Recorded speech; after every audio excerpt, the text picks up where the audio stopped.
Hello everyone, नमस्कार। स्वागत आप सभी का। गुड मॉर्निंग बच्चा लोगों। वेलकम टू अभिव्यक्ति लर्निंग ऐप, जहां पर मैं फ्री में एनालिसिस कराता हूं the Hindu business time, Indian express के एडिटोरियल सेशंस का।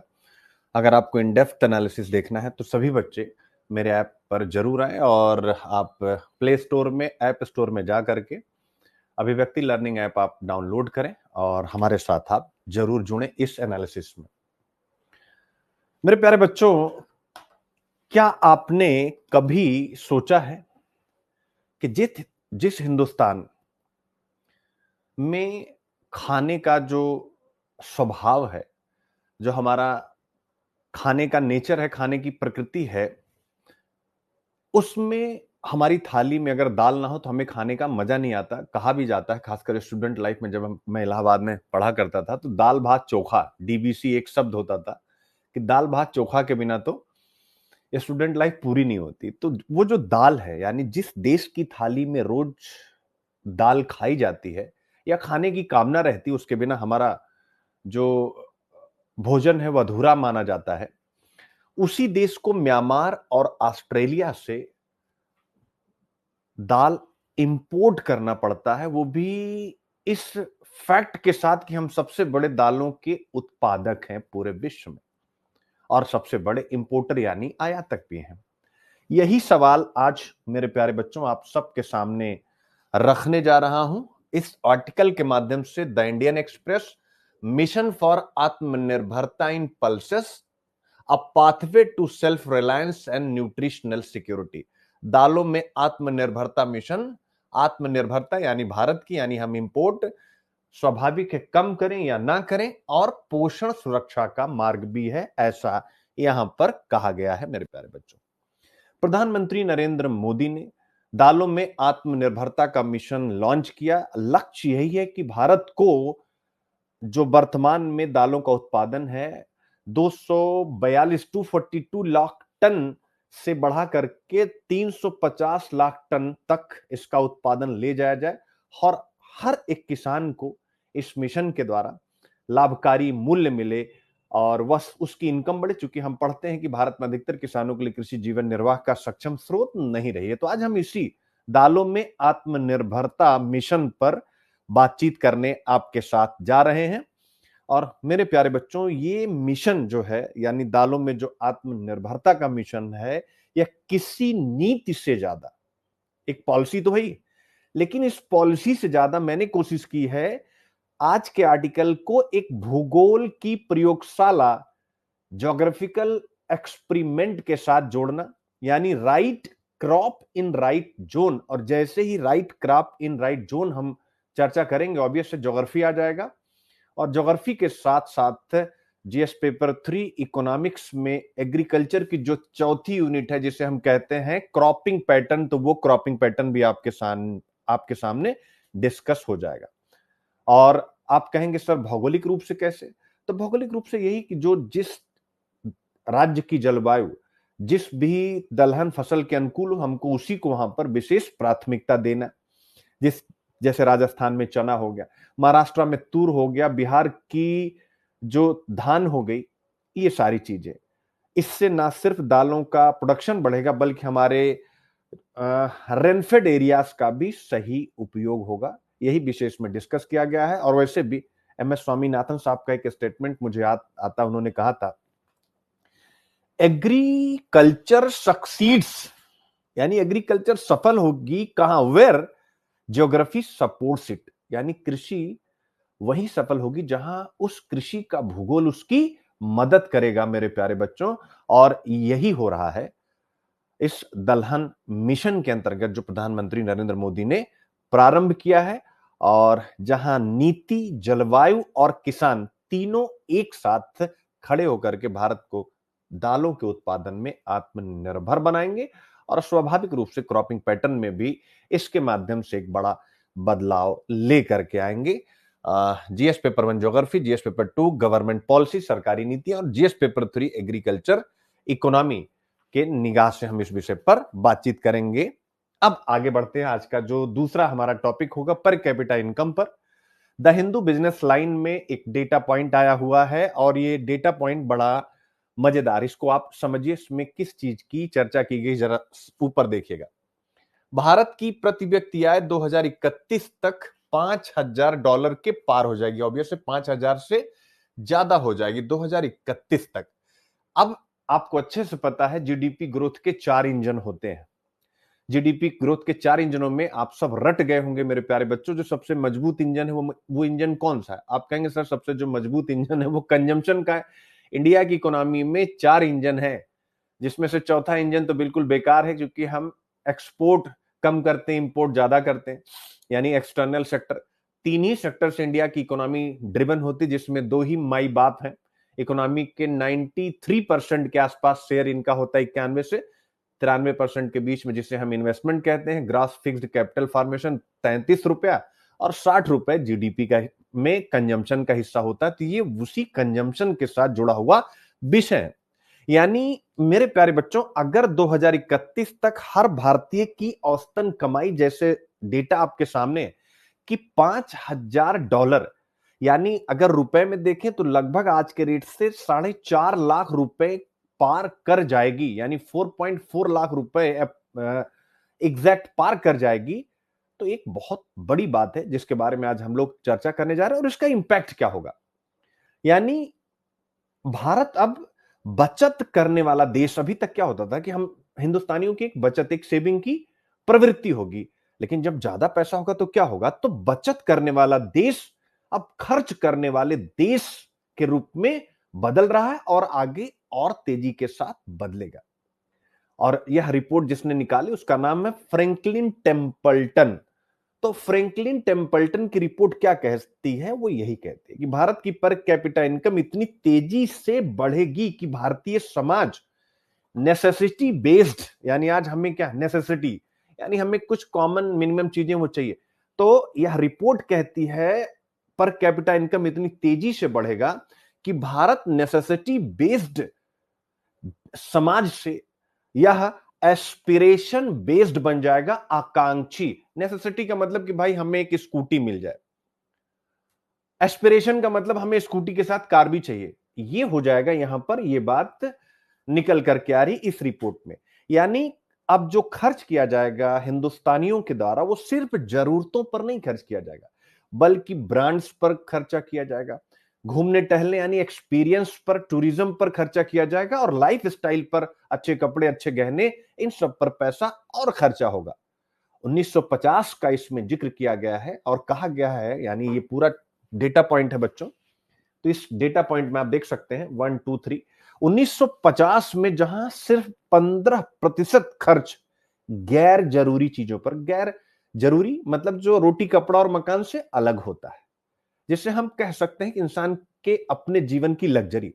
तो 1950 में जहां सिर्फ 15% गैर जरूरी चीजों पर पैसा खर्च होता था, यानी खर्च होने का मतलब क्या, मार्केट से डिमांड, अब 2030 तक यह बढ़कर 43% हो जाएगा, यानी 3 गुना। तो इसका मतलब है कि इंडिया की इकोनॉमी में कंजम्पशन तगड़े से बढ़ने वाला है। इसका मतलब हो गया कि अर्थशास्त्र का एक सिद्धांत है जिसे हम बोलते हैं एंजल्स लॉ, और अर्थशास्त्र का ही एक सिद्धांत जिसे हम बोलते हैं कीन्सियन मल्टीप्लायर। कीन्स का, जॉन मेनार्ड कीन्स का कीन्सियन मल्टीप्लायर, मेरे प्यारे बच्चों, दोनों काम कर रहे हैं इस टेम्पल्टन की रिपोर्ट में। कैसे कि भाई लोगों की इनकम बढ़ी, 2031 तक पर कैपिटा इनकम बढ़ी, लोगों की इनकम बढ़ी तो उनका खर्च बढ़ेगा, खर्च बढ़ेगा तो factor of production, land, labour, capital, enterprise चल पड़ेंगे, यानी उत्पादन बढ़ेगा, और उत्पादन बढ़ेगा तो रोजगार बढ़ेगा, और रोजगार बढ़ेगा, और यही साइकिल इंडिया को 2047 में विकसित भारत की तरफ लेकर के जाएगा। यानी भारत अब सेविंग इकोनॉमी नहीं, बल्कि स्पेंडिंग इकोनॉमी के नए युग में कदम रख चुका है। यही विशेष रिपोर्ट में डिस्कस किया गया है, जिसे हम पढ़ेंगे जीएस पेपर 1 सोसाइटी देख सकते हैं, GS paper 2 government policy, GS paper 3 economy की निगाह से। तो यह रहा हमारा दूसरा टॉपिक मेरे प्यारे बच्चों, जिस पर हम लोग डिस्कस करेंगे और विस्तार से इस पर बातचीत करेंगे। इसके साथ एक और टॉपिक बड़ा ही अच्छा है मेरे प्यारे बच्चों, काफी अच्छा है। Start for north south carbon market corporation. Carbon market आप सबको पता है क्या है। जैसे हम वस्तुओं और सेवाओं का बाजार में व्यापार करते हैं, उसी में से एक और जो है टूल्स शामिल होगा जिसे हम कार्बन कहते हैं, यानी कार्बन का ट्रेड होगा। तो आज का आर्टिकल आपके सामने है, यहां पर देख सकते हैं, द हिंदू का। यानी मेरे प्यारे बच्चों, क्या आपने कभी सोचा है, आप कहेंगे हाँ सर आप हमेशा सोचवाते रहते हैं, तो ये सब मत बोलिए, हम तो इन सब विषयों पर हमेशा सोचते हैं, लेकिन फिर भी क्या आपने कभी सोचा है कि अगर एक देश ज्यादा प्रदूषण करे, इमेजिन कीजिए सीबैम वगैरह जो मैंने पढ़ा है, यानी अगर एक देश ज्यादा प्रदूषण करे और दूसरा कम प्रदूषण करे, तो दोनों के लिए एक समान नियम होना चाहिए या अलग नियम होना चाहिए, जरा बताइए। अब आप फंसेंगे, और आपका फंसना यानी एक दुविधा आएगी कि मैं क्या कहूं, क्योंकि विकसित राष्ट्रों ने भाई बड़ा कार्बन उत्सर्जन किया, विकासशील राष्ट्रों को भी करना है क्योंकि उन्हें विकास करना है। तो यही प्रश्न जो मैंने आपसे पूछा कि अगर एक देश ज्यादा प्रदूषण करे और दूसरा कम, तो क्या दोनों के लिए एक समान नियम होना चाहिए। मेरे प्यारे बच्चों, यही प्रश्न दुनिया का वर्तमान में सबसे बड़ा क्लाइमेट कॉन्फ्लिक्ट बना हुआ है, या हम कहें क्लाइमेट इकोनॉमिक कॉन्फ्लिक्ट बना हुआ है। जलवायु अर्थ या जलवायु आर्थिक दुविधा, कॉन्फ्लिक्ट, संघर्ष। इसी पृष्ठभूमि में मेरे प्यारे बच्चों, हम लोग जो टॉपिक आज का पढ़ने जा रहे हैं उसमें यही है कि 2025 में यूरोपियन यूनियन और भारत एक साथ आए और उन्होंने कहा कि चलो, इसी को कहा गया है north south carbon market corporation, यानी इसी परिस्थिति में भाई किसकी कितनी जिम्मेदारी तय हो। इन दोनों ने कहा चलो अब हम सब जलवायु पर मिल करके काम करेंगे। क्या करेंगे? जलवायु पर हम सब मिल करके काम करेंगे। यूरोपियन यूनियन के पास आप सबको मैं पढ़ा चुका हूं क्या है, सीबैम, यानी कार्बन बॉर्डर एडजस्टमेंट मैकेनिज्म, एक प्रकार का यह कार्बन टैक्स है। और भारत के पास है आईसीएम, जिस पर मैंने विस्तार से आप लोगों को लेक्चर दिया है, इंडियन कार्बन मार्केट। हालांकि अभी सीबैम की तरह जो इंडियन कार्बन मार्केट है वो उतनी ऑर्गेनाइज्ड नहीं है। अब ये दोनों क्या करने जा रहे हैं? ट्विन बनने जा रहे हैं, जुड़ने जा रहे हैं। यानी भारत में अगर कार्बन टैक्स चुका दोगे तो यूरोप की सीमा पर आपको डबल टैक्स नहीं देना पड़ेगा। यानी जो अभी तक हम पढ़ रहे थे ना, हमारा माल यहां से जाएगा, यूरोपियन यूनियन के देश कह देंगे कि भैया पहले टैक्स दो तभी तुम्हारा माल आएगा, हमारा स्टील महंगा हो जाएगा।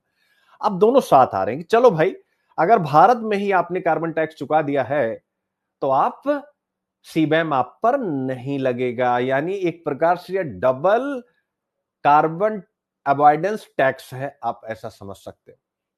लेकिन यहां पर ये बिल्कुल फ्री नहीं होगा, शर्त होगी कि पहला, यूरोपियन यूनियन की तरफ से कि भाई भारत को अपना कार्बन जो बाजार है या कार्बन जो मार्केट, उसको मजबूत बनाना होगा। दूसरा, ट्रांसपेरेंट बनाना होगा, कुछ भी हिडन ना हो, जिससे यूरोपियन यूनियन को ट्रस्ट हो, यूरोप के देशों को आपके ऊपर ट्रस्ट हो। और यह साबित करना होगा, तीसरी चीज, कि जो कार्बन घटा है वो सिर्फ कागज पर नहीं है, वो धरती पर भी कार्बन घटा है। ये शर्त है जब दोनों एक साथ आ रहे हैं। यही है मेरे प्यारे बच्चों, ये जो उत्तर और दक्षिण यानी यूरोपियन यूनियन और भारत साथ आ रहे हैं, यही है तीन पर्यावरणीय सिद्धांतों का संगम। जैसे आप प्रयागराज में संगम और संगम मेला, संगम स्नान आप देखते हैं, महाकुंभ देखते हैं, ये समझिए कुछ वैसा ही। तीन पर्यावरणीय सिद्धांतों का संगम। पहला क्या है? पलूटर्स पे प्रिंसिपल।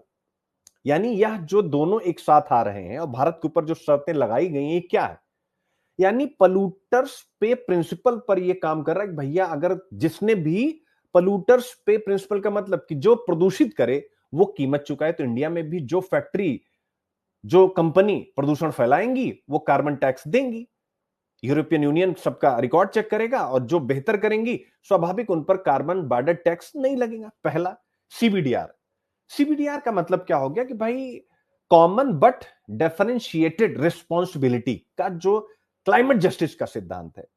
ठीक है कि भाई यूरोपियन यूनियन वगैरह ने ज्यादा उत्सर्जन किया है तो उनकी उस अनुपात में जिम्मेदारी हो, भारत वगैरह ने कम किया है, स्वाभाविक उनकी जिम्मेदारी उस अनुपात में कम हो। तो इसमें यह प्रिंसिपल भी जो है समाहित है कि सभी की जिम्मेदारी बराबर नहीं है। यूरोपियन यूनियन की जिम्मेदारी ज्यादा है, हमारी जिम्मेदारी कम है। और तीसरा सस्टेनेबल डेवलपमेंट, यानी विकास और धरती दोनों साथ साथ चले, यह भी प्रिंसिपल इन दोनों के साथ आने में समाहित है, तीनों प्रिंसिपल। और मेरे प्यारे बच्चों, जो सस्टेनेबल डेवलपमेंट गोल का आर्टिकल नंबर 13 है, यानी क्लाइमेट एक्शन, वो भी इसके साथ कनेक्ट होता है। तो मेरे प्यारे बच्चों, अगर ये साझेदारी, इसमें यही संभावनाओं पर बातचीत की गई कि अगर ये साझेदारी सफल हो जाती तो क्या होगा। भारत क्या बन जाएगा? भारत बन जाएगा ग्रीन एक्सपोर्ट पावर हाउस, यानी हम यहां से ग्रीन गुड्स एक्सपोर्ट करेंगे और दुनिया सीखेगी। ये यूरोपियन यूनियन और हिंदुस्तान के इस कोलैबोरेशन से दुनिया सीखेगी कि नॉर्थ साउथ कोऑपरेशन सिर्फ शब्द नहीं है, बल्कि क्लाइमेट जस्टिस की दिशा में एक कदम है। तो ये क्लाइमेट जस्टिस पर कोई प्रश्न आएगा, इसको आपको जितना मैंने बोला बस इतना ही छाप देना और लिख देना, यही क्लाइमेट जस्टिस की दिशा में उठाया गया कदम। मेरे प्यारे बच्चों, this is not just about carbon credit, यानी केवल कार्बन क्रेडिट के बारे में मैं नहीं पढ़ा रहा हूं। It's about the crediting planet itself.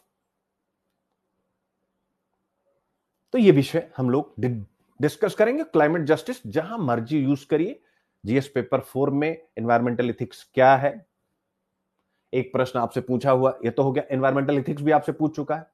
फिर उसके बाद दूसरा आपसे पूछा कि भाई, केस स्टडी पूछा कि विकास भी होता रहे, पर्यावरण का संरक्षण भी होता रहे, दोनों को एक दूसरे की कीमत पे ना बढ़ाया जाए, ऐसी फेजिबल स्ट्रेटजी बताइए। पूछा है कि नहीं पूछा आपसे?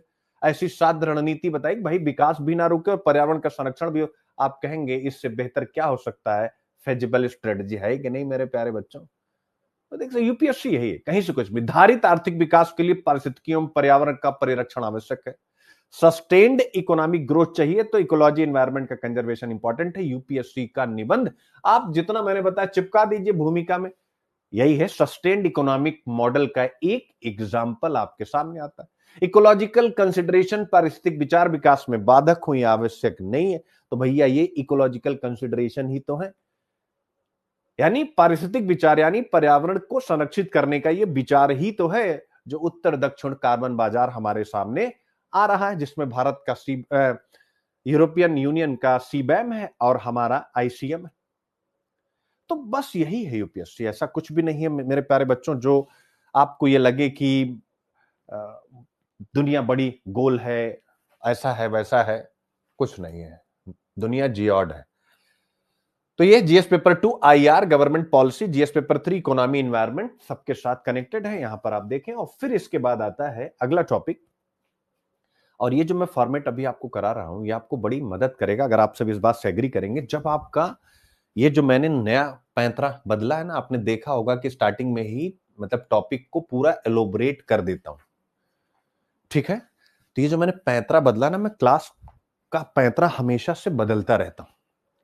ये पैंतरा क्यों बदला है आप नोट करिए, पहले सारे टॉपिक एक साथ हो जाते थे, फिर ये पैंतरा इसलिए बदल दिया कि जैसे जैसे आपका प्रीलिम्स पास आता जाएगा, यानी जनवरी, आप सबके हिंदू की क्लास ब्रेक करवा दूंगा, यानी टोटल रुकवा दूंगा। देखो सोचो, मैं अपना नुकसान कर रहा हूं। लोग आज के समय में जब यूट्यूब पे व्यूज चाहते हैं, हालांकि ये क्लास ऐप पर होती लेकिन फिर भी यूट्यूब पे तो आती ही आती, चाहे एक दिन बाद आए तो लेकिन मुझे उससे कोई फर्क नहीं, मैं आप लोगों की क्लास रुकवाऊंगा और आप केवल बस इतना सुना करेंगे स्टार्टिंग के 4-5, ये जो मैं 15 से 20 मिनट आधे घंटे आपका लेता हूं, और उसके बाद आप केवल पीडीएफ पढ़ेंगे जो 26 में प्री देने जा रहे हैं।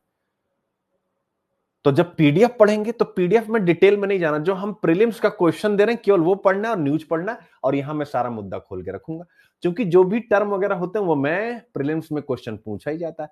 तो जनवरी से और गहराई प्रीलिम्स की बढ़ा दूंगा पीडीएफ में, और यहां पर केवल ये एनालिसिस, मतलब जो 27-28 रहेंगे उनके लिए तो डिटेल ही करूंगा।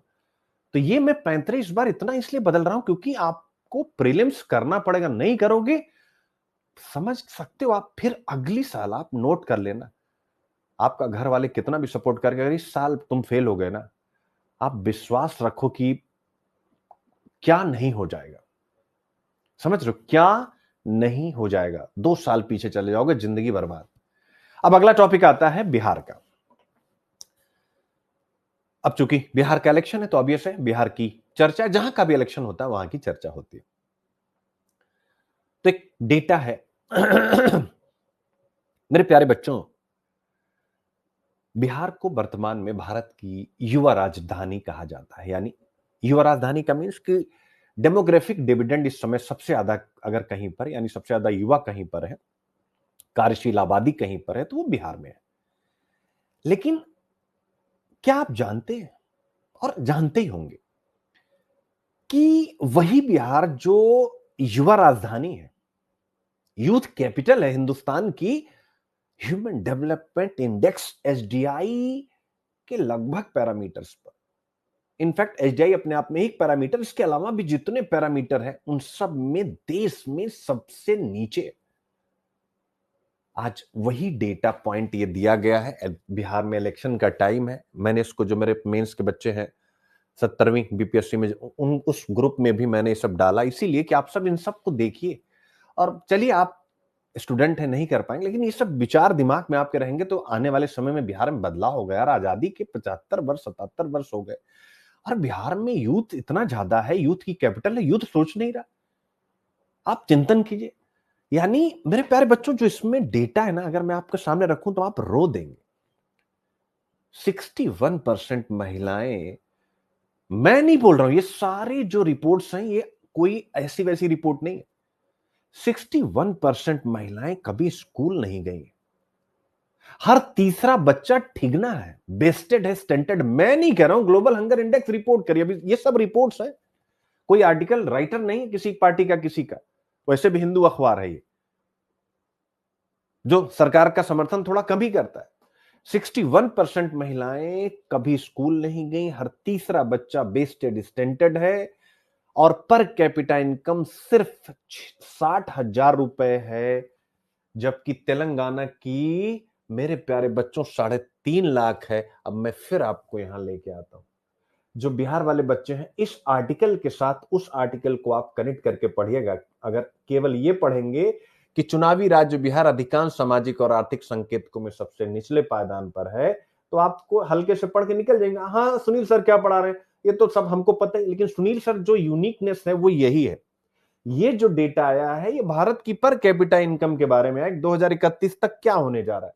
अब आप सोचिए, 2031 तक $5,000, लगभग 4.5 लाख रुपया एक एवरेज है, पर कैपिटा इनकम होने वाली है। तो चलो, सबकी 4.5 लाख नहीं होगी, किसी की 1 लाख होगी, किसी की 50,000, किसी की 2 लाख, किसी की 2.5, किसी की 3, किसी की 4, ऐसा किसी का, मतलब एक बड़ी आबादी। मैं आपसे पूछना चाहता हूं, बिहार इसमें कहां खड़ा है? जो भी बिहार पीसीएस की बच्चे तैयारी करते हैं और जो आईएएस बनना चाहते हो, किसी भी स्टेट के हो, आप चिंतन कीजिए कि जो ये टेम्पल्टन की रिपोर्ट है कि India per capita income to cross $5,000 by 2031, और इसके माध्यम से वो कंजम्पशन बूस्ट करेगा, और इकोनॉमी का 100 रुपया अगर हिंदुस्तान में है मेरे प्यारे बच्चों, तो वो जो 100 रुपया है वह 100 रुपया, यानी हमारी पूरी जीडीपी, यानी हमारी इकोनॉमी की कमाई, जैसे आपकी कमाई होती है, हमारी कमाई होती है, हमारे घर परिवार वालों की कमाई होती है, तो आपकी सैलरी 100 रुपया हुई, वैसे देश की भी सैलरी 100 रुपया होती है। इस 100 रुपया में 60 रुपया केवल और केवल कंजम्पशन से आता है। तो क्या ये बिहार के बारे में सत्य नहीं है? आप मुझे बताइए, क्या ये बिहार के बारे में सत्य नहीं कि बिहार में भी ज्यादातर पैसा जो स्टेट की जीडीपी है, यानी बिहार की जीडीपी, उसका भी तो इसी कंजम्पशन से आएगा, लेकिन उनकी पर कैपिटा इनकम 60,000 रुपया है, और उसमें भी अमीर और गरीब, इसमें तो पूरा एक एवरेज निकल रहा है। तो आप सोच लीजिए कि बिहार जब ये स्थिति बनेगी तो कहां खड़ा होगा मेरे प्यारे बच्चों। आज अगर हम बिहार और तेलंगाना की कंपेयर करें तो बिहार की है 60,000, जबकि तेलंगाना की है 3.5 लाख। क्यों है ऐसा?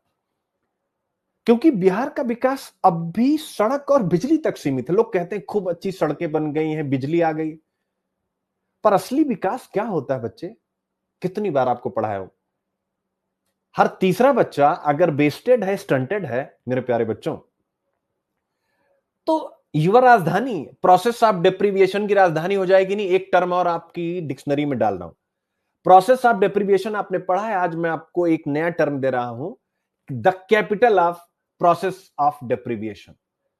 वंचितता के चक्र की राजधानी वो कौन होगा? बिहार होगा। मैं नहीं कह रहा हूं, डेटा कह रहे हैं कि हर तीसरा बच्चा जो यूथ कैपिटल जिसको कहा जाए, हर तीसरा बच्चा वेस्टेड है, स्टंटेड है।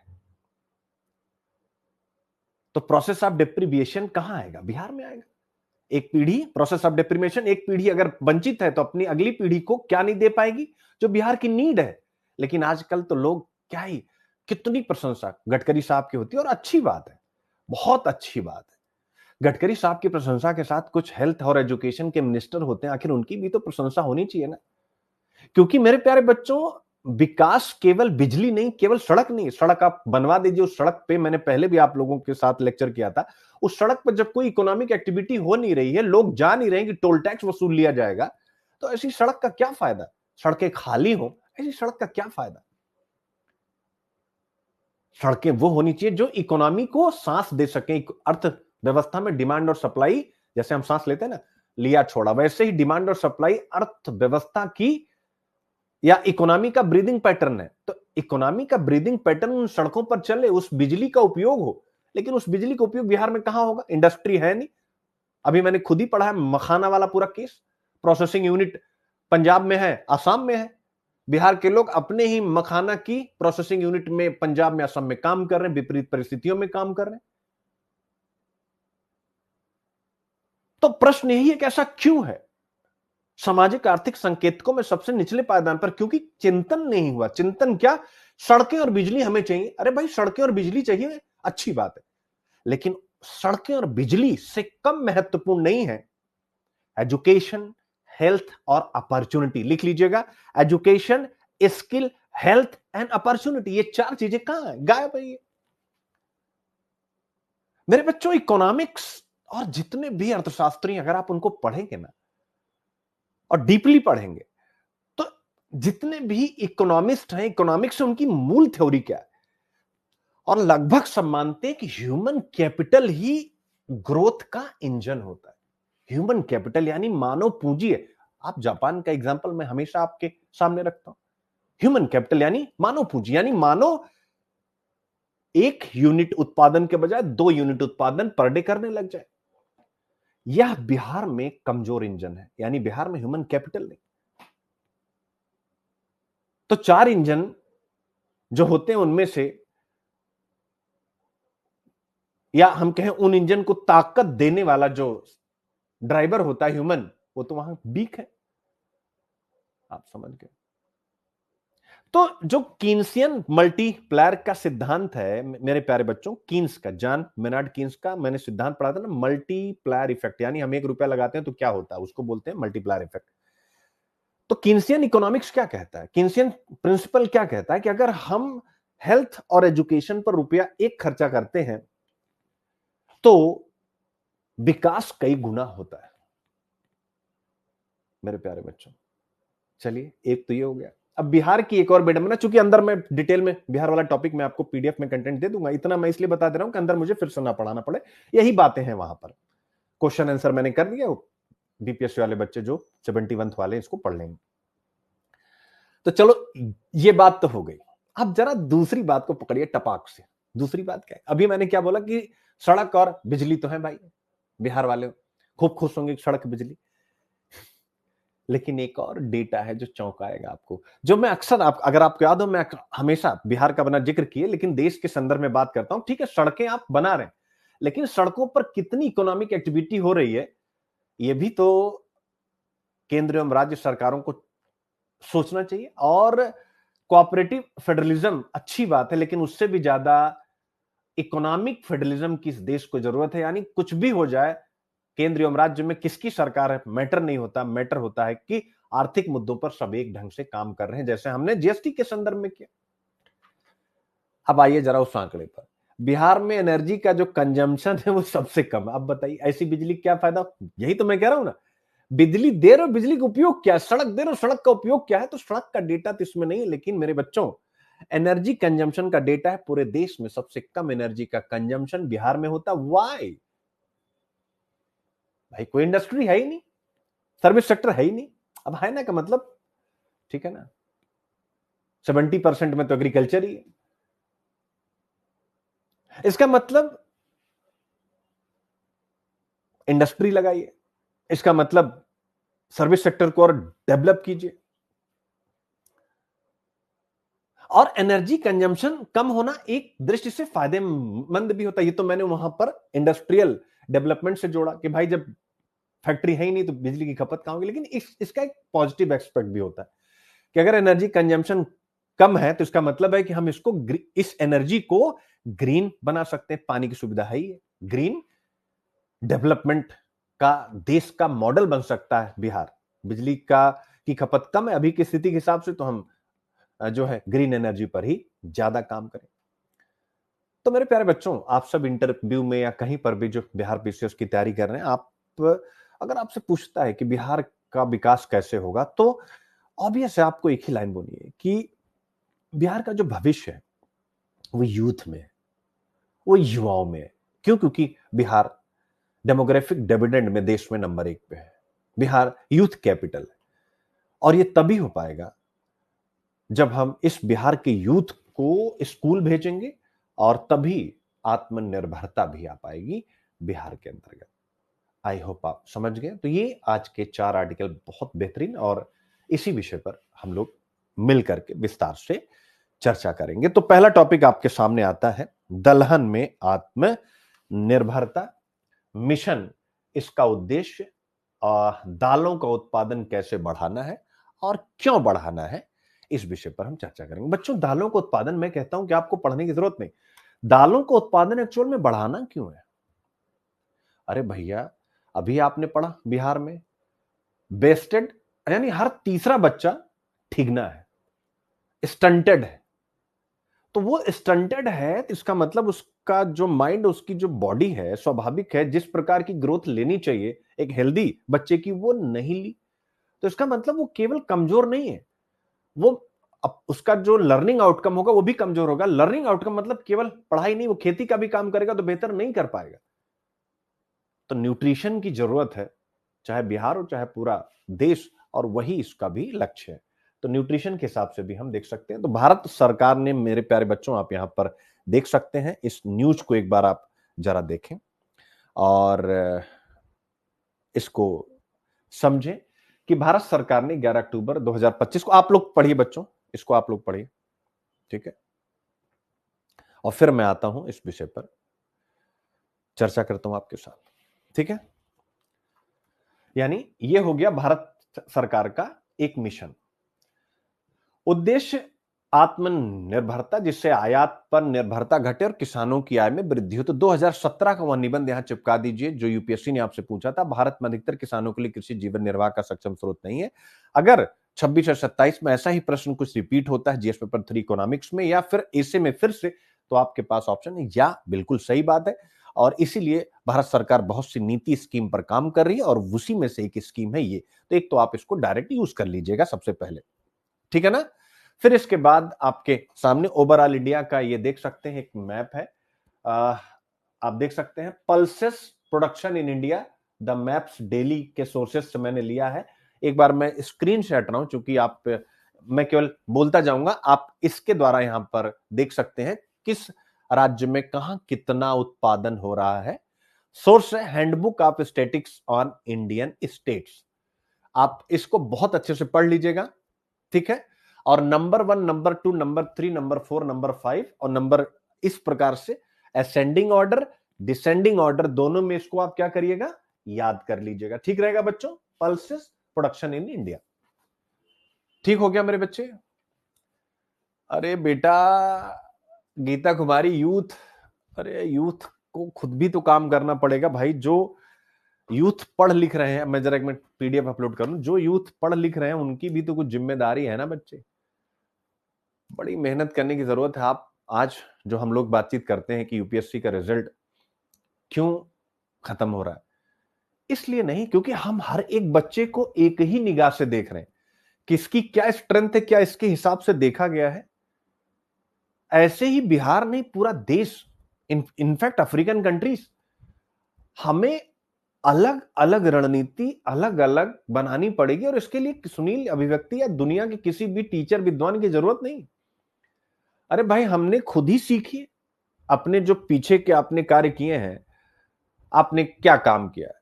जब हमारे यहां नेशनल जो है ग्रीन मिशन, राष्ट्रीय हरित क्रांति मिशन स्टार्ट हुआ, तो आप मुझे बताएं उसका फायदा कुछ ही क्षेत्रों को मिला, तो उसके बाद हमें अफसोस हुआ कि भाई पूरे देश के लिए एक समान हम हरित क्रांति की पॉलिसी नहीं ला सकते, क्योंकि हर एक राज्य का क्लाइमेट अलग है, हर एक राज्य के किसानों की ऑपरेशनल होल्डिंग अलग है, हर एक किसानों की आर्थिक स्थिति अलग है,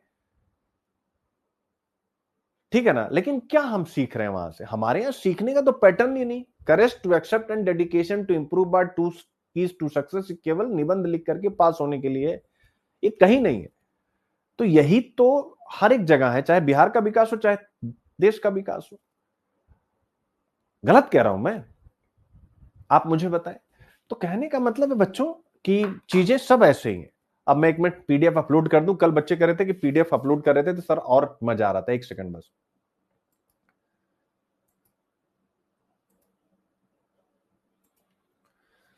सही कह रहा हूं कि नहीं? मतलब आपको जितने भी, अब जैसे जो आपके एरिया के एमपी होते हैं, जो एमएलएज होते हैं, मैं अगर होता और प्रशांत कुमार जी की टीम में होता तो शायद उनको ये बात कहता कि सर आप अपने साथ अपने विजन में एक बात और डालिए कि जो एमपी और एमएलए हमारी पार्टी के जीत के आएंगे वो अपने अंडर में बिहार के हर एक, जैसे मान लीजिए मिथिलांचल के जो होंगे तो मिथिलांचल के एमपी और एमएलए अपने क्षेत्र में अपनी एक टीम बनाएंगे। यानी एक टीम तो जो अधिकारी कर्मचारी सब होगी, एक उनकी टीम रहेगी जो लोकल अच्छे लोग काम कर रहे हैं उनके साथ कनेक्ट होगी, वो मखाना पर काम करेंगे। वो इस प्रकार से जब तक हम कम्युनिटी पार्टिसिपेशन नहीं बढ़ाएंगे, और कम्युनिटी पार्टिसिपेशन का मतलब कह दिया जाता है कि भाई कोई एक आदमी काम कर रहा है एनजीओ, उसके साथ सब आप connect. Community participation MP MLA के थ्रू क्यों नहीं हो सकता? वो जनप्रतिनिधि है। आप मुझे बताइए, मन की बात मोदी जी करते हैं तो ऐसे ही मन की बात तो दरभंगा के एमपी और एमएलए भी कर सकते हैं अपने एरिया के लिए। तो ऐसा नहीं कि वो करेंगे नहीं, वो लोग बुरे लोग हैं, ऐसा नहीं है। ठीक है, राजनीति में सभी प्रकार के लोग होते हैं, तो एमपी एमएलए ऐसा नहीं बुरे, या हम लोग बहुत अच्छे हैं, सब लोग ठीक ठीक है, सभी, चाहे मैं ठीक ठीक हूं, सभी लोग सब ठीक ही ठीक होते हैं, कोई भी बहुत अच्छा बहुत बुरा नहीं होता। तो अगर उन एमपी एमएलए को इस प्रकार से गाइड किया जाए, उनकी ट्रेनिंग हो, तो वो भी करेंगे। ऐसा नहीं है कि नहीं करेंगे। तो हमने मान ही लिया कि राजनीति मतलब गलत, राजनीति में आने वाले लोग गलत, उनका भी, वो भी तो यार सबके दरवाजे जाते हैं, सब कुछ करते हैं। अगर उनको ये काम भी सौंपा जाएगा ये भी करेंगे। मैं कहता हूं बहुत अच्छा नहीं करेंगे, खराब करेंगे। तो शुरुआत तो होनी चाहिए। लेकिन हमारे देश में इन सब इनोवेशन पर कोई विचार ही नहीं। कम्युनिटी पार्टिसिपेशन किताबों में है, कहीं कहीं कुछ दिख गया, जबकि अमूल आप देख सकते हैं सहकारिता का ऐसा मॉडल है। सहकारिता मंत्रालय खुद गृह मंत्री जी के पास है, आप चिंतन कीजिए। तो उनके पास आइडिया नहीं है। तो जैसे हर एक एमपी एमएलए को अपना एक ना कोर आइडिया टीम बनानी चाहिए लगी, बट अभी उनकी कौन सी टीम होती है? कोर आइडिया टीम, जो उनको कहां पर कितनी सीटें, मतलब कितने वोट कहां से मिल जाएंगे, वो उस बेस पर उनकी टीम होती है।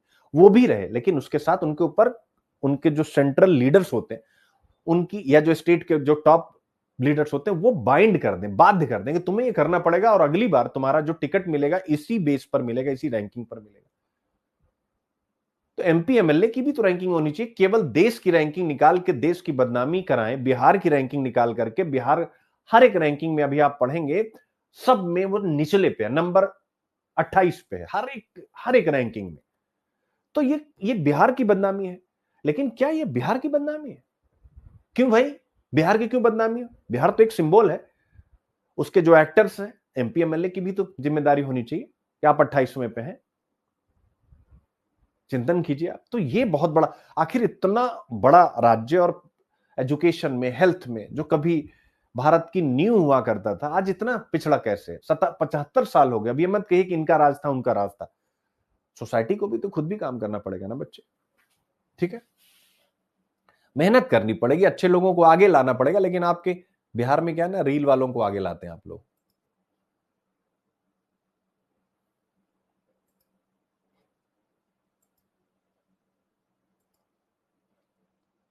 जैसे बच्चे, महत्वपूर्ण ये नहीं होता है कि कौन, महत्वपूर्ण ये होता है कि वहां का जो यूथ है वो किसको पसंद करता है। ये भी बहुत बड़ी बात होती है, आप किसको पसंद करते हैं।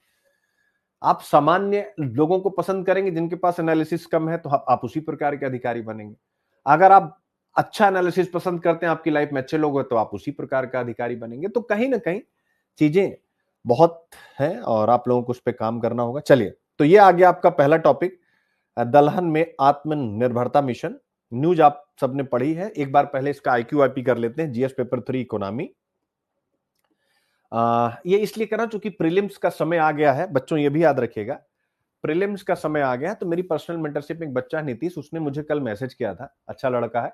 उसने मुझसे ये कहा था कि सर, जैसे पीडीएफ अगर साथ में रही ना तो 2 बारी समय नहीं गए, हमने साथ साथ में पीडीएफ भी देख लिया। अब चूंकि प्री पर पूरा फोकस है, तो इस वजह से दोपहर में पीडीएफ देने के बजाय अब सुबह ही पीडीएफ आपको मिल जाया करेगी कि एक बार में इसको पढ़ वढ़ के निपटा के खत्म कीजिए। तो ऑब्वियस है, जीएस पेपर 3 इकोनॉमी आप देख सकते हैं, major crops and cropping pattern in various parts of the country. तो स्वाभाविक इकोनॉमी के साथ ये कनेक्ट हो गया। और तीसरी यूनिट भी मैंने लगा दिया, चूंकि दलहन और न्यूनतम समर्थन मूल्य वगैरह से जुड़ा विषय भी आपसे प्रश्न पूछता है। जीएस1 ज्योग्राफी यानी विश्व भर के प्राकृतिक संसाधन, इस वाली यूनिट में दलहन पर प्रश्न आपसे पूछा गया है। जीएस पेपर 3 इकोनॉमी ऑब्वियस है, ये जीडीपी रोजगार कैसे सृजित करेगा, यह विषय भी है। और ऑब्वियस है सरकारी नीति है, जीएस पेपर 2 इंडियन पॉलिटी को मैं लगा ही देता हूं। ऐसे और प्रीलिम्स, तो ऐसे जैसे अब आप कहते हैं ना कि बिजनरी डिसीजन है, ये क्या है? ये एक बिजनरी डिसीजन है। तो ऐसा कोई भी, जैसे विजडम फाइंड्स ट्रुथ, विवेक सत्य को पहचान लेता है, व्हाटएवर जो भी। इनफैक्ट जो है बिटर एक्सपीरियंस, कड़वा अनुभव कि भाई इंडिया में बेस्ट डिस्टेंटेड एनीमिक लोग हैं, न्यूट्रिशन दाल में मिलता है। और सबसे बड़ी बात है, दाल इसलिए नहीं कि न्यूट्रिशन मिलता है, इसलिए कि हमारे खाने में दाल और चावल केंद्रीय भूमिका निभाते हैं। तो स्वाभाविक रूप से दाल की महत्ता है, तो आप किसी भी निबंध में उसको लगा सकते हैं। 2017 में जीएस पेपर 1 ज्योग्राफी में देखिए प्रश्न पूछा था, दलहन की कृषि के लाभों का उल्लेख कीजिए जिसके कारण संयुक्त राष्ट्र के द्वारा वर्ष 2016 को अंतरराष्ट्रीय दलहन वर्ष घोषित किया गया है। मेरे प्यारे बच्चों, आ गया मजा? तो आप देखिए यूपीएससी कैसे, अब भारत सरकार ने एक इनिशिएट लिया है, तो क्या उस इनिशिएट पे प्रश्न पूछा जाएगा? कमेंट करिए, ठीक है, बोलिए भाई। और 2016 नव प्रवर्तन आर्थिक समृद्धि और सामाजिक कल्याण का अपरिहार्य निर्धारक है। तो ये जो स्कीम है, ये इनोवेशन है, इसको आप इनोवेशन मान करके चलिएगा। तो इस प्रकार के प्रश्न आपसे बन रहे हैं, और जो इकोनॉमिक्स के बनेंगे आगे मैंने आपको विस्तार से करा दिए। अब पूरा का पूरा टॉपिक, मिशन फॉर आत्मनिर्भरता in pulses, a pathway to self reliance and nutritional security. तो मेरे प्यारे बच्चों, ये जो टॉपिक पूरा डिस्कस है, यानी ये, इसको आप बस पकड़िएगा कि ये कोई एग्रीकल्चर पॉलिसी यानी एक कृषि नीति नहीं, बल्कि भारत के कृषि भूगोल यानी एग्री ज्योग्राफी जो हमारी है, जो भारत का कृषि भूगोल है, के पुनर्निर्माण की कहानी है।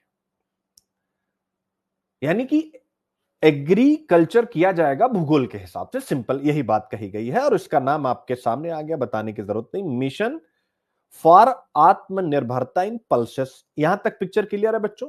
यानी दालों में आत्मनिर्भरता की दिशा में भारत का भूगोल और उसको जोड़ते हुए एक नीति, मेरे प्यारे बच्चों, क्लियर है? और यह नीति क्यों महत्वपूर्ण है, इसको बताने के लिए आपको बताने की जरूरत है। मैंने प्रारंभ में ही बताया कि दाल चावल सिर्फ भोजन नहीं है, बल्कि हमारी संस्कृति है। हम लोग कहते हैं ना अक्सर कि यार दाल चावल खाए बिना तो पेट ही नहीं भरता। दाल सबसे ज्यादा खाई जाती है जिस देश में, और जो सबसे ज्यादा उत्पादन करता, उस देश को हर साल, मेरे प्यारे बच्चों, म्यांमार से, मोजाम्बिक से और ऑस्ट्रेलिया से, सोचिए मोजाम्बिक से मंगा रहे हैं, प्रीलिम्स के लिए याद रखिएगा, म्यांमार से, मोजाम्बिक से और ऑस्ट्रेलिया से दालें आयात करनी पड़ती। और यही से, यानी इसी आयात से शुरू होती है इस मिशन की कहानी, मिशन फॉर आत्मनिर्भरता इन पल्सेस। यानी एक ऐसा प्रयास मेरे प्यारे बच्चों जिससे हमारी थाली की दाल हमारे खेत की दाल बने। यानी क्या है? हमारी थाली की दाल हमारे खेत की दाल बने। क्या बने? हमारे खेत की दाल बने। मजा आ गया? तो यही विषय यहां पर डिस्कस किया गया, जिसको आपको विस्तार से पढ़ना है, और बहुत सारी चीजें चर्चा में। देखिए कितना बढ़िया टॉपिक है, एक बार मैं पूरा समझा के फिर कंटेंट क्या वो भी आपके सामने रख देता हूं जो प्रीलिम्स के लिए। यानी थाली की दाल जो हमारे है वो हमारे खेत की दाल बने, हम गर्व से कह पाएं कि हमारे खेतों की दाल है। और इसी संदर्भ में आर्टिकल में मैंने अपनी तरफ से इनपुट डाला है जो भारत के ऑब्वियस महान कृषि वैज्ञानिक डॉक्टर एम एस स्वामीनाथन का एक स्टेटमेंट कि the success of Indian agriculture lies in regional specialisation, ये शब्द रट लीजिएगा। यानी इसका मतलब क्या है कि हर क्षेत्र में वही फसल बोनी चाहिए जो उसकी जलवायु और मिट्टी के अनुकूल हो, यानी right crop in the right zone. क्या है? Right crop in the right zone मेरे प्यारे बच्चों, ठीक है ना, इन द राइट जोन। इसी सिद्धांत पर, अब इसको रट लीजिएगा, एम एस स्वामीनाथन साहब का स्टेटमेंट जो है, इस रीजनल स्पेसिफिक एग्रीकल्चर होनी चाहिए, और उसी रीजनल स्पेसिफिक एग्रीकल्चर के लिए मैंने एक टर्म दिया, और उसी टर्म पर मेरे प्यारे बच्चों यह मिशन आधारित है जिसका नाम है मिशन फॉर आत्मनिर्भरता इंपल्सिव। कैसे? ये क्या फोकस करेगा? ये फोकस करता है, जैसे राजस्थान हो गया, एमपी हो गया, तो ये कहता है कि भैया यहां की जो जलवायु है सेमी एरिड है, यानी अर्ध शुष्क जलवायु है, तो यहां पर चना और मूंग की खेती बेहतर होगी, और यह मिशन इसको समर्थन करेगा। जैसे महाराष्ट्र एमएचआरटी लिख रहा हूं प्लस कर्नाटका केएआर लिख रहा हूं, महाराष्ट्र और कर्नाटक की काली मिट्टी ब्लैक कॉटन सॉइल तूर और उड़द के लिए महत्वपूर्ण है, तो ऑब्वियस है यहां पर तूर प्लस उड़द को सहयोग दिया जाएगा। इसी प्रकार से अगर हम बिहार की बात करें, बंगाल की बात करें, छत्तीसगढ़ सीएच की बात करें, तो ऑब्वियस है यहां पर मसूर जो है महत्वपूर्ण रूप से विकसित होता है, तो यह मिशन इसको सपोर्ट करेगा। यानी आप देख सकते हैं जिस क्षेत्र में जो फसल है उसको सपोर्ट करना उसी अनुपात में, तो इसको क्या कहा जाएगा, इस मिशन को क्या कहा जाएगा? Right crop right zone principle कहा जाएगा कि नहीं कहा जाएगा? Right crop right zone principle. और अगर यह प्रिंसिपल है तो ऑब्वियस है यह कृषि को ना केवल उत्पादक बनाएगा बल्कि सस्टेनेबल भी बनाएगा। आई होप आप समझ सकते हैं। Picture clear? यही विषय यहां पर विस्तार के साथ डिस्कस किया गया है। अब हम एक एंगल हो गया, यानी ये मिशन मैंने आपको समझा दिया है, समझ गए बच्चों?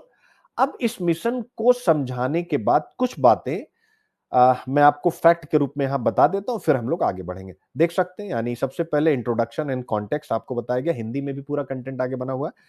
बैकग्राउंड, यानी भारत में पल्सेस के बारे में सारी जानकारी, टोटल प्रोडक्शन कितना होता है, और ग्लोबल कंपेयर भी है। आपको पता है भारत और चीन के बीच में कंपेयर पर 2024 में एक प्रश्न, या 25 में, जरा मुझे क्लियर करेंगे, क्या पूछा था कि नहीं पूछा था बच्चों? पूछा था।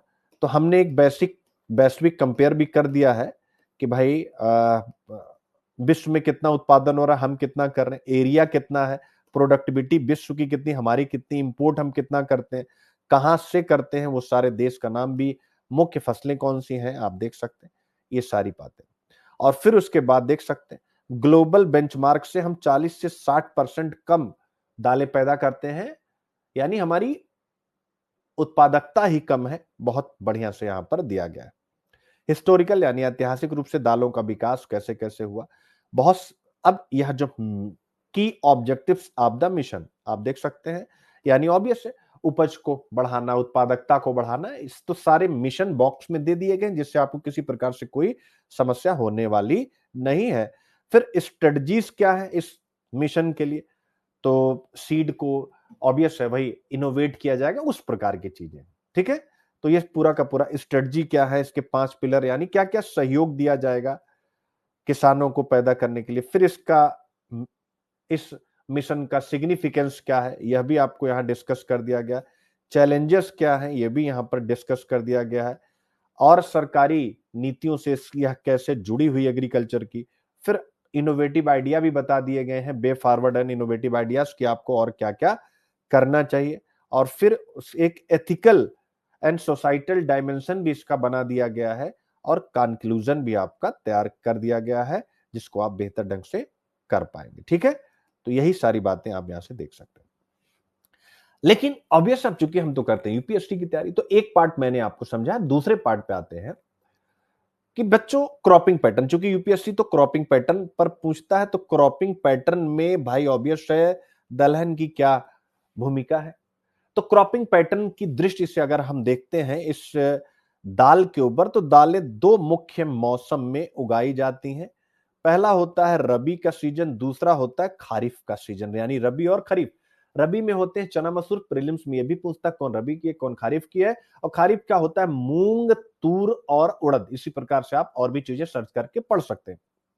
और यही क्रॉपिंग पैटर्न की जो डाइवर्सिटी है वो इस मिशन को सपोर्ट कर रही है, क्योंकि ये जो क्रॉपिंग पैटर्न है वो क्या दिखाता है, ये क्रॉपिंग पैटर्न में जो डाइवर्सिटी है कि कुछ रबी में हो रहे हैं कुछ खरीफ में हो रहे हैं, तो ये क्या दिखाती है, दिखाती है कि भारत में जो दालें हैं, दलहन की जो फसलें हैं, वो क्लाइमेटिक एडॉप्टेबिलिटी यानी जलवायु अनुकूलता को दिखाती है, कि ये हमारे पास पूरे साल भर इनको पैदा करने का मौका है। इसी विविधता को वैज्ञानिक रूप से एग्रो क्लाइमेटिक जोन कहा जाता है, जो भारत के कृषि भूगोल का मुख्य आधार है। और यह मिशन इस भूगोल के बिल्कुल अनुकूल है। यानी कैसे, जरा देखिएगा, यानी ये जो मिशन है दालों में आत्मनिर्भरता मिशन, इसका भौगोलिक परिप्रेक्ष्य क्या है, इसका ज्योग्राफिकल सिनेरियो क्या है, इसको आप एक बार जरा देखिएगा।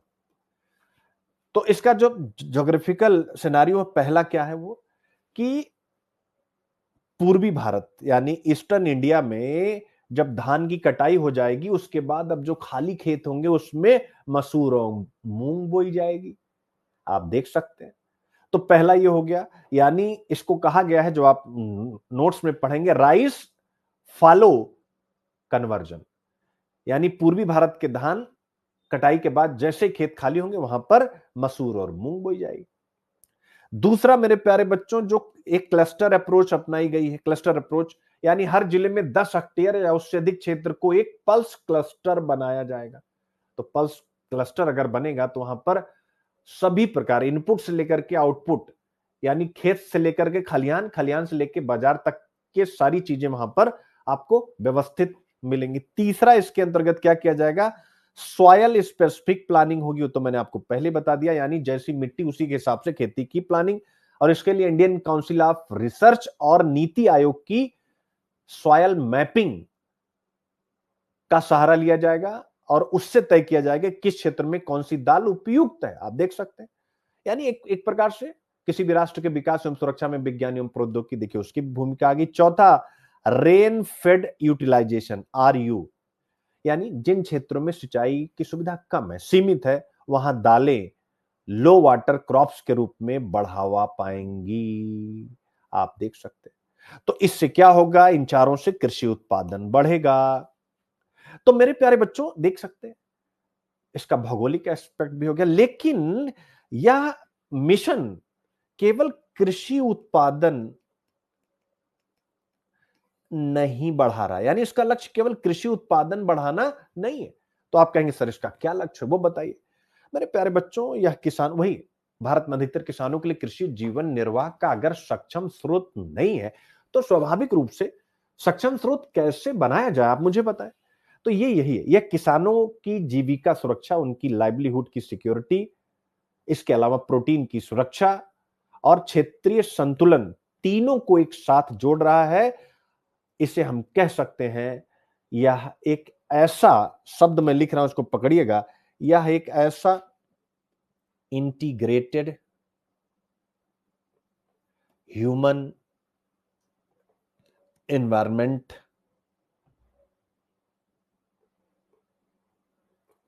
मॉडल है, जिसे बहुत प्रसिद्ध भूगोल के विद्वान मिस्टर VON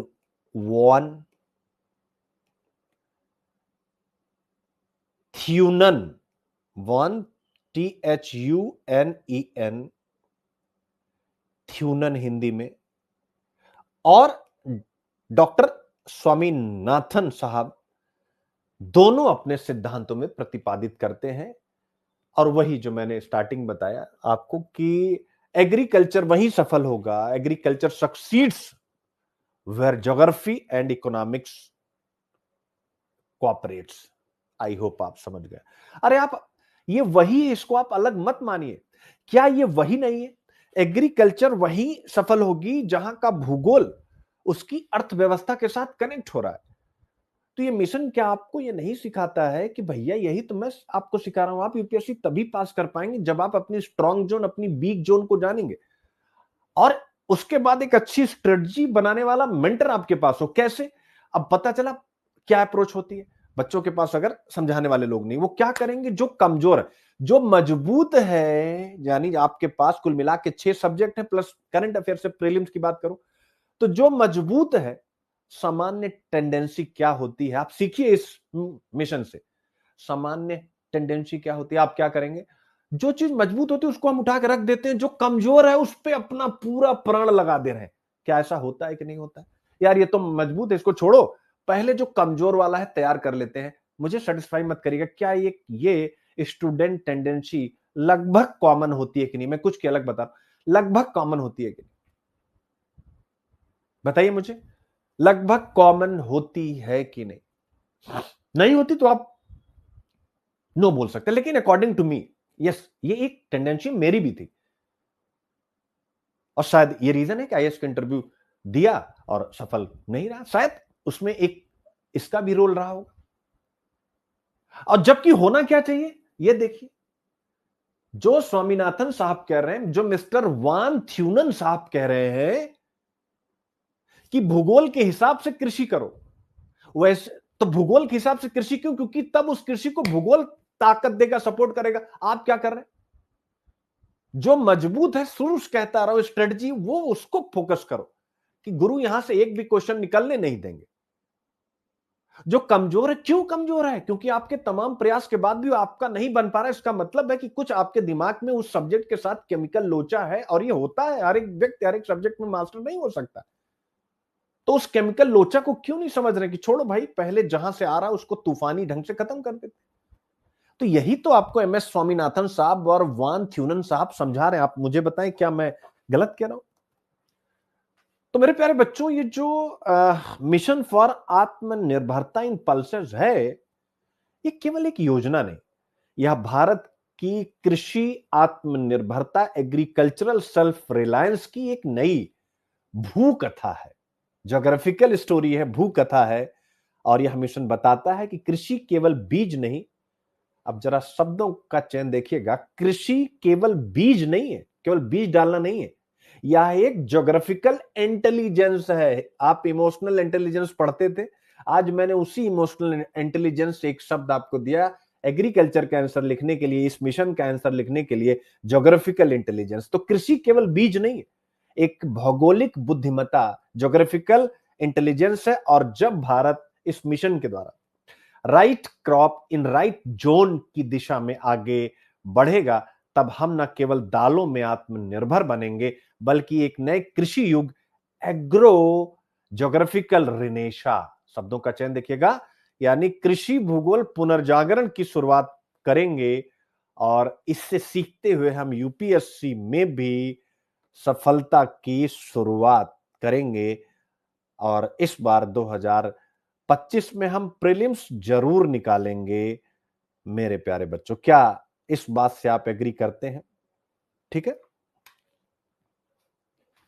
अब हम यहां से आगे बढ़ते हैं आज के अगले टॉपिक की तरफ। ऑब्वियस है, जिसके बारे में हम लोग काफी कुछ चर्चा कर चुके हैं, लेकिन पहले एक प्रश्न है, वह प्रश्न आप देख ले। बाकी कंटेंट तो बच्चे मैंने आपको बता ही दिया कि ये वही कंटेंट पूरा हिंदी में है।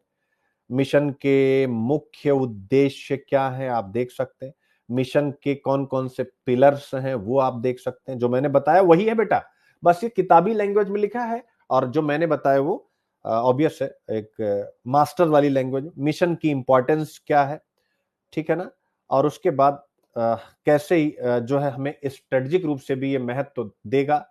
आत्मनिर्भरता प्राप्त करना चाहते हैं, लेकिन चुनौतियां क्या है? ये सारी चुनौतियां होगी। विश्व में कौन कौन से अच्छे काम हो रहे हैं दलहन के क्षेत्र में, अन्य सरकारी पहलों यानी पीएम किसान वगैरह के साथ ये कैसे कनेक्ट है, आगे का रास्ता और नवाचारी विचार मेरे प्यारे बच्चों। इसके नैतिक और सामाजिक आयाम और फिर एक बढ़िया सा निष्कर्ष यहां पे आप देख सकते हैं। और फिर उसके बाद 250 शब्दों का एक एक एक इकोनॉमिक्स का क्वेश्चन और एक ज्योग्राफी का, कौन सा देख सकते हैं। चर्चा करें कि दलहन में आत्मनिर्भरता मिशन भारत को अपनी आयात निर्भरता कम करने और खाद्य एवं पोषण सुरक्षा सुनिश्चित करने में कैसे मदद कर सकता है। बोलिए भाई, कैसे मदद कर सकता है। परिचय, मिशन की मुख्य विशेषताएं, मिशन आयात निर्भरता को कैसे कम करता है, इसका व्यापक महत्व और निष्कर्ष। अब आप देखिए, आंसर राइटिंग की प्रैक्टिस क्या होती है। डिसिप्लिन, अनुशासन का अर्थ है सफलता, अराजकता का अर्थ है विनाश। जो बच्चे अनुशासित हैं, देखिएगा 2026 आपका होगा। और प्रीलिम्स में जिस तरीके से हम लोग लगे, अब जो टेस्ट सीरीज का दौर स्टार्ट होने वाला, हम लोग कौन रोकेगा। इस बार प्रचंड मेहनत कीजिए, यूपीएससी निकालिए। सेम अब ज्योग्राफी ऑप्शनल के लिए भी है, लेकिन ये ऑब्वियस है, एक जीएस पेपर 1 का क्वेश्चन हम कहेंगे। भारत में दलहन की खेती का स्थानिक वितरण, यानी ज्योग्राफी के हिसाब से जलवायु, मृदा और फसल पद्धति विविधता की परस्पर क्रिया को दर्शाता है। आप देख सकते हैं दलहन मिशन के द्वारा यह प्रश्न आपको बना दिया गया है। स्पेशियल डिस्ट्रीब्यूशन, इसको आप देखिए, समझिए और उसके बाद इसका आंसर करिए। तो 100% कंटेंट है कि नहीं, आप मुझे बताएं बच्चे। अब 100% में बताएं मुझे, 100% है कि नहीं, एक आप बताएं। अब जो कुछ कम रह गया आपके सामने एक और प्रश्न है बच्चों।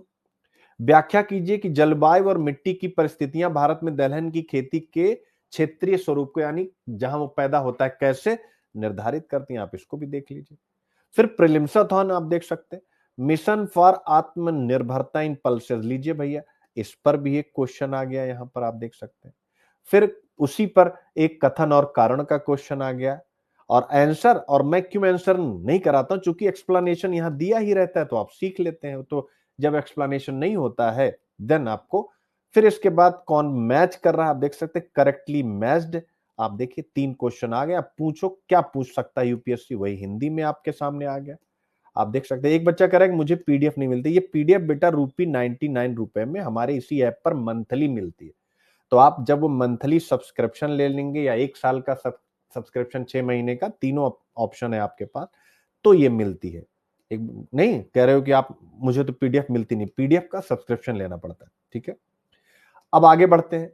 भारत की प्रति व्यक्ति आय 2031 तक $5000 के पार हो जाएगी, जिससे उपभोग में वृद्धि होगी। यह विषय आपको मैंने बहुत अच्छे से पढ़ाया हुआ है, इसमें मुझे नहीं लगता कि कहीं से कुछ भी और मसाला डालने की जरूरत। क्यों बच्चों, क्या डालने की जरूरत है, विस्तार से मुझे बताएं। क्या इसमें कोई भी मसाला डालने की जरूरत है, मुझे बताएं। आप कहेंगे नहीं सर, इसमें कोई मसाला डालने की जरूरत नहीं, सब कुछ मैंने करा दिया। तो आप देख सकते हैं आपके सामने एक रिपोर्ट है, अकॉर्डिंग टू फ्रैंकलिन टेम्पल्टन्स रिपोर्ट, जिसका टाइटल है beyond necessities, India's affluence driven growth, और जिसमें कहा गया इंडिया की पर कैपिटा इनकम 2031 तक 4.4 लाख रुपया को क्रॉस कर जाएगी। तो मैंने विस्तार से आपको सारी चीजें बताया हुआ है और ऑब्वियस है ऐसा होगा तो ये mobilisation of resources, GDP, employment तीनों के साथ कनेक्टेड है।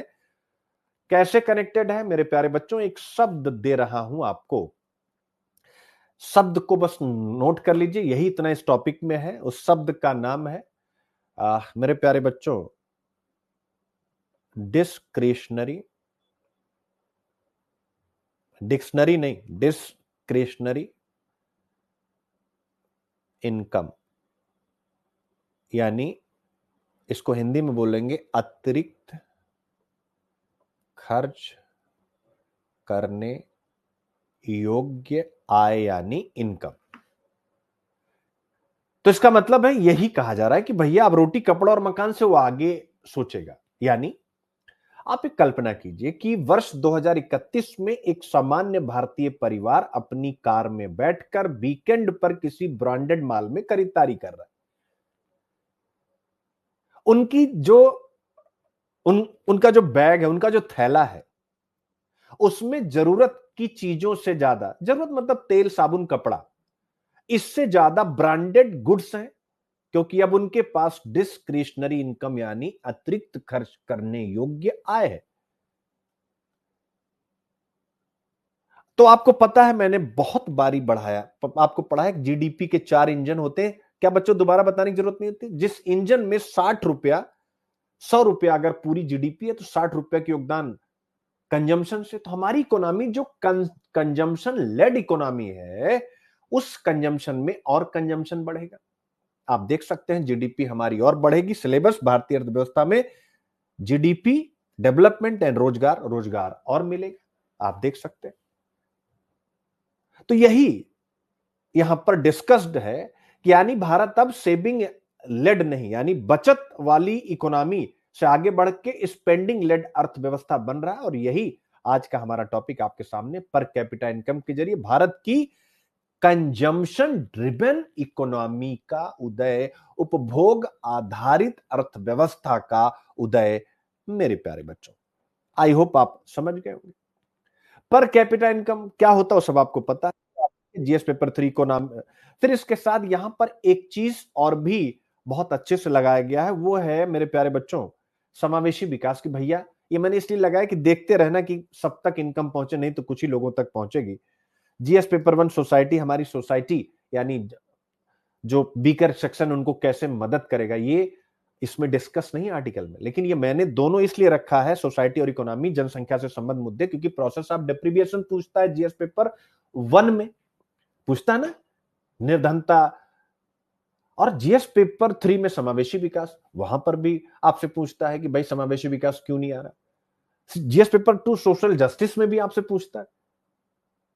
तो ऐसी परिस्थिति में इस इनकम यहां जिक्र नहीं, लेकिन मैंने अपनी तरफ से छेड़ दिया है। आगे कोई न कोई आर्टिकल जरूर आएगा जिस पर हम लोग डिस्कस करेंगे, इसलिए अपनी तरफ से बहुत घुस नहीं रहा हूं, क्योंकि आगे आएगा कि भैया ये तो जो टेम्पल्टन की रिपोर्ट है, ये तो बहुत अच्छी बात है, लेकिन इसमें जो देश की 80% आबादी, उसका हिस्सा कितना होगा समावेशी विकास, इसलिए मैंने लगा दिया। और जैसे ही होगा तो ऑब्वियस है सरकारी नीतियों पर प्रश्न उठेगा या सरकारी नीतियों की चर्चा होगी, उसकी तारीफ की जाएगी, कुछ भी होगा। तो ये आपके सामने एक डेटा है, और ऐसे कोई भी इकोनॉमिक का टॉपिक आप लिख रहे हैं, और मुझे तो लगता है कभी भविष्य में हो सकता है बच्चों आप लोगों से ये जो रिपोर्ट्स और इंडेक्सेस होते हैं, इनकी इंपॉर्टेंस पे कोई निबंध पूछ ले कि ये जो रिपोर्ट और इंडेक्स होते हैं किसी भी देश की समृद्धि के कैसे निर्धारक होते हैं, पूछ सकता है कि नहीं, कभी भी पूछ सकता है, कुछ पता नहीं, जीएस पेपर 3 में पूछ सकता है। तो इटसेल्फ इन सबको अच्छे से पढ़ते रहिए, ऐसे वगैरह में लिखते चलिए। प्रीलिम्स के लिए क्वेश्चन बनाए हुआ 2014 का एक प्रश्न यहां केवल पीवाईक्यू एक सिंबॉलिक रूप से दिया गया है कि सामान्यतः देश कृषि से उद्योग और बाद में सेवाओं की तरफ स्थानांतरित होते हैं। भारत सीधे ही कृषि से सेवा क्षेत्र में चला गया और औद्योगिक विकास नहीं हुआ। क्या भारत बिना औद्योगिक आधार के विकसित देश बन सकता है? ये प्रश्न आपसे पूछा है। तो ये प्रश्न आज भी जायज है कि अगर हम 4.4 लाख पर कैपिटा इनकम आगे ले जा रहे हैं, तो ये 4.4 लाख क्या हम औद्योगिक गतिविधियों के थ्रू भी ले जाएंगे? क्या हमारे देश के पास विजन है औद्योगिक विकास का कि लोगों की इनकम बढ़ रही, ब्रांडेड माल जो वो खरीदेंगे, तो वो ब्रांडेड माल क्या हिंदुस्तान में ही बनाए जाएंगे या विदेशी माल हमारे लोग खरीदेंगे? जैसे ऑब्वियस है, आप अच्छे कपड़े पहनना चाहते हैं, बच्चे सभी, आप स्पोर्ट्स का कुछ भी पहनना चाहते हैं, पहनिए आप। नाइकी से लेके प्यूमा से लेके एडिडास तक क्या है आपका? चिंतन कीजिए आप, जींस की कितनी ब्रांड आपकी हैं, चलिए बताइए। तो कहने जो अच्छी ब्रांड्स हैं जिनके लिए पर कैपिटा इनकम बढ़ रही, आप अपनी जो पहन रहे हैं या जो मैं पहन रहा हूं उससे नहीं, जो इनकम बढ़ रही, उनके लिए क्या ब्रांड आपके पास है? वो तो फिर वही फॉरेन ब्रांड आके आपकी मार्केट को कब्जा कर लेंगे। इस पर अगर सरकार अभी नहीं सोची तो समस्या होगी। जैसे एक बच्चे ने मुझे कमेंट किया था कि सर आप इस टाइप की टी शर्ट पहनते हैं, उसने नेगेटिव लिया उसको। तो उसको ये नहीं पता कि जब उसके पास भी थोड़े पैसे आएंगे, वो भी थोड़ी अच्छी चीजों की तरफ जाएगा। ये ह्यूमन नेचर, इसको आप बदल नहीं सकते। या तो आप संत हो जाइए, तो फिर आप एक गिरवे व्यस्त में अपना जीवन, और मुझे लगता है कि मुकेश अंबानी से भी ज्यादा संतुष्टि की अवस्था में गुजार देंगे। क्या मैं सही कह रहा हूं कि नहीं? आपके पास भी जब थोड़े से पैसे ज्यादा आएंगे, अभी आप देखिएगा जब आप बड़े होंगे या आते होंगे घर से, तो आप कुछ अच्छा करने की कोशिश करते हैं। तो मैं वही कह रहा हूं कि क्या आप उस जैसा बच्चा बनना चाहते हैं जो दूसरों के कपड़ों को देख करके ये कहता हो कि आप समावेशी विकास की बात करने लायक नहीं क्योंकि आप इस ब्रांड का कपड़ा पहनते हैं? या आप उस प्रकार के यूपीएससी के एस्पिरेंट जो डीएम बनना चाहेंगे कि में और उसके बाद जो पर कैपिटा इनकम लोगों की बढ़ रही है उसके लिए इंडस्ट्रियल बेस कैसे बनाया जाए, आप इस पे काम करेंगे कि सुनील सर ने जो टी शर्ट पहनी या किसी ने भी जो एक महंगी वाली टी शर्ट पहनी, वो महंगी वाली जो टी शर्ट है हमारे देश में कैसे बने, वो ब्रांड वही रहे, लेकिन वहां करके हमारे देश में अपनी मैन्युफैक्चरिंग यूनिट लगाएं। तो चर्चा का विषय तो यूथ का ये होना चाहिए, ये थोड़ा होना चाहिए किसी ने अच्छा कपड़ा पहन लिया, किसी ने अच्छी गाड़ी चला दी तो आप उसको जो है सुनाने लग जाइए। अब ये सब कभी कभी बड़ा ताज्जुब होता है कि भाई एक एक अध्यापक क्यों अच्छी गाड़ी, क्यों अच्छे कपड़े नहीं पहन सकता। आप विचार कीजिए, एक एमपी एमएलए जो स्वाभाविक रूप से डिग्री हटा दी जाए तो उससे कम पढ़ा लिखा होता है, या और भी लोग, और एक अध्यापक, अरे जिस देश में चमचमाता अध्यापक होगा ना, उस देश के बच्चे भी चमचमाते होंगे और उस देश की इकोनॉमी भी चमचमाती होगी। अगर अध्यापक स्वयं में ही पीड़ित रहेगा, वो क्या पढ़ा पाएगा। अगर अध्यापक पीड़ित है, सुबह सुबह क्लासरूम में आके क्या जस्टिस कर पाएगा, चिंतन कीजिए आप। अध्यापक अगर बेचारा कमजोर है, पीड़ित है, क्या सुबह आकर के पूरी एनर्जी डाल पाएगा आप में? नहीं, उतनी ही डालेगा जितने में उसका, ठीक है। तो कहने का मेरा मतलब है, ये आप सबको इसलिए सिखा रहा हूं केवल आंसर लिखने के लिए नहीं, कि आप जब डीएम बने, आपकी मीटिंग हो अपने जिले में उद्योगपतियों से, तो आप ये सारे तर्क रखें वहां कि भाई ऐसा होने वाला है, पर कैपिटा इनकम बढ़ने वाली है, तो उसके लिए हमारे जिले का जो इंडस्ट्रियल सिस्टम है उसकी क्या तैयारी है, इस प्रकार की चीजें। ऑब्वियस है, इसके लिए आपको इनोवेशन करना पड़ेगा, इसलिए मैंने नव प्रवर्तन, आर्थिक समृद्धि एवं सामाजिक कल्याण का परिहार निर्धारक वो मैंने लगाया। डिजिटल इकोनॉमी का जिक्र क्यों किया, क्योंकि वही समता समता कि जो एआई हो रहा है, 4 लाख से ज्यादा पर कैपिटा इनकम हो रही, तो ऐसा तो नहीं कुछ लोगों के पास ही होगी, बाकी लोग पायदान पर रह जाएंगे, आप मुझे बताएं। तो इसलिए सारे प्रश्न यहां पर लगाए गए हैं और यही विषय यहां पर डिस्कस किया गया। इंग्लिश और हिंदी दोनों में मेरा कंटेंट होता है, आप सबको अच्छे से पता। तो आप सबको पर कैपिटा इनकम पता है? ऑब्वियस आप कहेंगे हाँ सर पता है, बता ही देता हूं भाई। यानी हमारी जितनी नेशनल इनकम है हमारे देश की, उसको अगर हम डिवाइड कर देते हैं टोटल पॉपुलेशन से, तो मेरे प्यारे बच्चों क्या हो जाता है, यह हमारे देश की पर कैपिटा इनकम, या हम कह सकते हैं कि हमारे देश के लोगों की औसत कमाई यानी एवरेज अर्निंग, यही है। अगर ये बढ़ती है तो इसका अर्थ क्या होता है कि लोगों की परचेजिंग पावर बढ़ रही, क्योंकि हम कुछ ना कुछ तो खरीदते हैं ना भाई, दूध खरीदते हैं, ब्रेड खरीदते हैं, सब्जी खरीदते हैं, अंडा खरीदते हैं,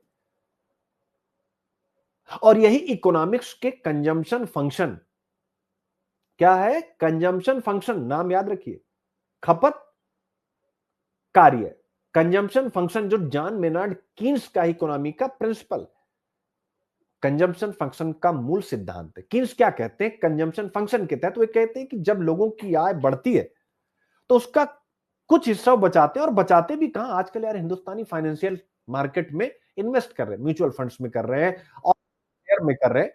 तो इसका मतलब वो एक इकोनॉमी को और चला रहे हैं। यानी कंजम्पशन फंक्शन का मूल सिद्धांत जो जॉन मेनार्ड कीन्स का है, कीन्स कहते हैं कि जब लोगों की आय बढ़ती है तो वे उसका कुछ हिस्सा बचाते और बाकी खर्च करते, और यह खर्च ही उत्पादन और रोजगार को बढ़ाता है। क्यों? क्योंकि आपको पढ़ाया जा चुका फैक्टर ऑफ प्रोडक्शन। डिमांड होगी तो भाई मुकेश अंबानी कहेंगे एक यूनिट और लगाओ फैक्ट्री, लोगों को रोजगार मिलेगा। इसी को हम मल्टीप्लायर इफेक्ट या गुणक प्रभाव कहते हैं। एक के होने से चार चीजें और पॉजिटिव बढ़ रही। तो फ्रैंकलिन टेम्पल्टन की जो रिपोर्ट है बियॉन्ड नेसेसिटीज, यानी अपनी आवश्यकता, रोटी कपड़ा मकान तेल साबुन, इससे आगे कि भारत की पर कैपिटा इनकम कितनी हो जाएगी। यानी इसका मतलब है, एक टर्म यहां आया हुआ है, मैं यहां पर उसको लिख दे रहा हूं, या लिखा हुआ है एफ्लुएंस ट्रिगर जोन। आप देख सकते हैं स्पेशल इकोनॉमिक जोन पढ़ते हैं ना, इस आर्टिकल में है, मेरा नहीं है।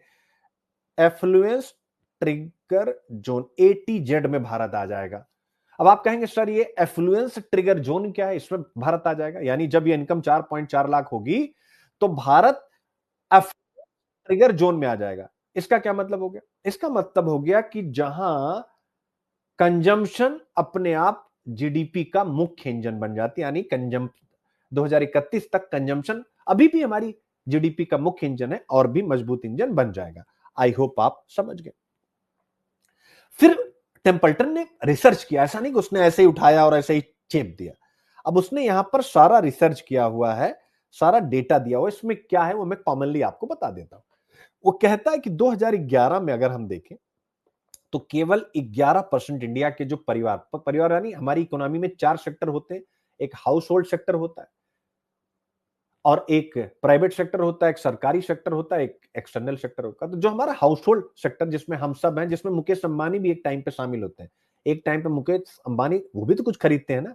तो 2010 में 11 नहीं, माफी चाहूंगा, केवल 11% family upper middle plus rich class में थे, लेकिन 2035 तक ये बढ़कर 24% हो जाएगा। यानी हर 4 परिवार में से एक परिवार अपर मिडिल और रिच क्लास में हो जाएगा। इससे क्या बदलेगा आपके मन में आना चाहिए। इससे बेटा बदलेगी, यानी ये जो डेटा दिखा रहा जिसको मैंने संक्षेप में बताया, इससे बदलेगी गरीब वर्ग की हिस्सेदारी, यानी उस गरीब वर्ग की हिस्सेदारी घटेगी, यानी गरीबी कम होगी। उपभोक्ताओं का व्यवहार बदलेगा। और कैसे बदलेगा, यानी नीड तो ठीक है, लेकिन अब हम नीड बेस्ड नहीं बल्कि एस्पिरेशन बेस्ड खर्च करेंगे। भैया हमें भी इस कंपनी का कपड़ा पहनना है, गाड़ी लेनी है, कुकर लेना है। आई होप आप इस चीज को समझ रहे हैं। इसे ही हम अर्थशास्त्र में एंजल्स लॉ कहते हैं। एंजल्स लॉ क्या कहता है, कल भी जिक्र किया था। यानी एंजल्स लॉ के अनुसार जैसे जैसे आय बढ़ती है, आवश्यक वस्तुओं पर खर्च का प्रतिशत डिक्रीज होता है, घटता जाता है, और नॉन एसेंशियल गुड्स यानी गैर आवश्यक वस्तुओं पर खर्च बढ़ता है मेरे प्यारे बच्चों। और इसके बाद उन्होंने एक और डेटा पर काम किया जो आप यहां पर पढ़ेंगे तो आपको मिलेगा कि उन्होंने कैसे कैसे कंजम्पशन के पैटर्न में लोगों के बदलाव हो रहा, वो भी बताया कि 1950 में नॉन एसेंशियल गुड्स पर केवल 15% यानी लग्जरी ब्रांड इन सब पर, 2030 तक ये 43% पहुंच जाएगा। इसका अर्थ है कि भारत इस रिपोर्ट के अकॉर्डिंग लाइफ स्टाइल इकोनॉमी बनने जा रहा है। प्रीमियम प्रोडक्ट्स जैसे green tea, detergent, body wash, sports footwear, ये सामान्य उत्पादों से 2 से 3 गुना तेजी से बढ़ रहे हैं। इसी को कहते हैं, इसी ट्रेंड को, इसी टेंडेंसी को कहते हैं मेरे प्यारे बच्चों कंज्यूमर साइकोलॉजी डेवलपमेंट। ठीक है, हो गया, समझ गए बच्चे। बस यही इतना आपको उठा करके यहां पर लपेट मारना है, इसमें और कुछ है ही नहीं। अब ऑब्वियस है इसका सोशियो इकोनॉमिक इंपैक्ट क्या होगा, जो आर्टिकल का मुख्य विषय है। अगर आप आर्टिकल पे वापस आते हैं, इसका सोशियो इकोनॉमिक इंपैक्ट क्या होगा आप देख सकते हैं। तो सोशियो इकोनॉमिक इंपैक्ट क्या होगा कि रोजगार आएगा, क्योंकि सर्विस सेक्टर की ग्रोथ होगी। तो सर्विस सेक्टर हो गया, रिटेल हो गया, ई कॉमर्स हो गया और लॉजिस्टिक, इन चारों में रोजगार में तेजी से वृद्धि होगी। दूसरा यानी विकास इन जेंडर्ड होगा, यानी लैंगिक विकास होगा। महिलाओं की भागीदारी बढ़ेगी, यानी फीमेल फोर्स जो है, फीमेल लेबर फोर्स, उसका पार्टिसिपेशन बढ़ेगा। हाउस होल्ड इनकम भी बढ़ेगी और खपत भी इससे बढ़ेगी। इसके अलावा फाइनेंशियल सेक्टर को भी मजबूती मिलेगी। जैसा मैंने आपको बताया कि जब इनकम अधिक होगी लोगों की तो क्या करेंगे, बचत और निवेश में सक्रिय होंगे, म्यूचुअल फंड्स में, इंश्योरेंस में, बैंकिंग में खूब वृद्धि होगी। ये सेक्टर भी आगे बढ़ेंगे। इसीलिए मैंने कल आपको टॉपिक पढ़ाया था कि जो फॉरेन जायंट्स हैं फाइनेंस के, हिंदुस्तान के बैंकों में आके ठूंस रहे हैं। तो बैंकों में जो आके इन्वेस्टमेंट कर रहे हैं वो क्यों कर रहे हैं, एक रीजन फ्रैंकलिन टेम्पल्टन टाइप की रिपोर्ट भी है जो हम आज पढ़ा रहे हैं, लेकिन लोगों के सामने, उनके सामने तो पहले ही आ चुकी होगी, इसके पिछले हिस्से भी आ चुके होंगे। जैसे हम यूपीएससी के लिए अभिव्यक्ति सिविल सर्विसेज मैगजीन या कोई मैगजीन पढ़ते हैं, वैसे ही जो इन्वेस्टर्स होते हैं, बड़े बड़े लोग होते हैं, वो बिजनेस में फाइनेंस की अच्छी अच्छी मैगजीन्स पढ़ते हैं। फिर इसके बाद चौथा इंपैक्ट क्या होगा, ऑब्वियस है अर्बनाइजेशन बढ़ेगा, डिजिटलाइजेशन बढ़ेगा। ठीक है ना। तो ये सारी बातें हैं। तो यही है जो हमने पढ़ा। इन द एंड हम ये कह सकते हैं कि जो भारत की इकोनॉमी है अब सेविंग इकोनॉमी से स्पेंडिंग इकोनॉमी की ओर बढ़ रही है। और जब पर कैपिटा इनकम $5,000 पार करेगी तो यह केवल एक इकोनॉमिक डेटा नहीं रह जाएगा, बल्कि यह सोशल एस्पिरेशन का प्रतीक होगा मेरे प्यारे बच्चों। और यही वह बिंदु होगा जहां भारत की इकोनॉमी प्रोडक्शन लेड से कंजम्पशन लेड बनेगी, और यही भविष्य का इकोनॉमिक ग्रोथ इंजन भी होगा।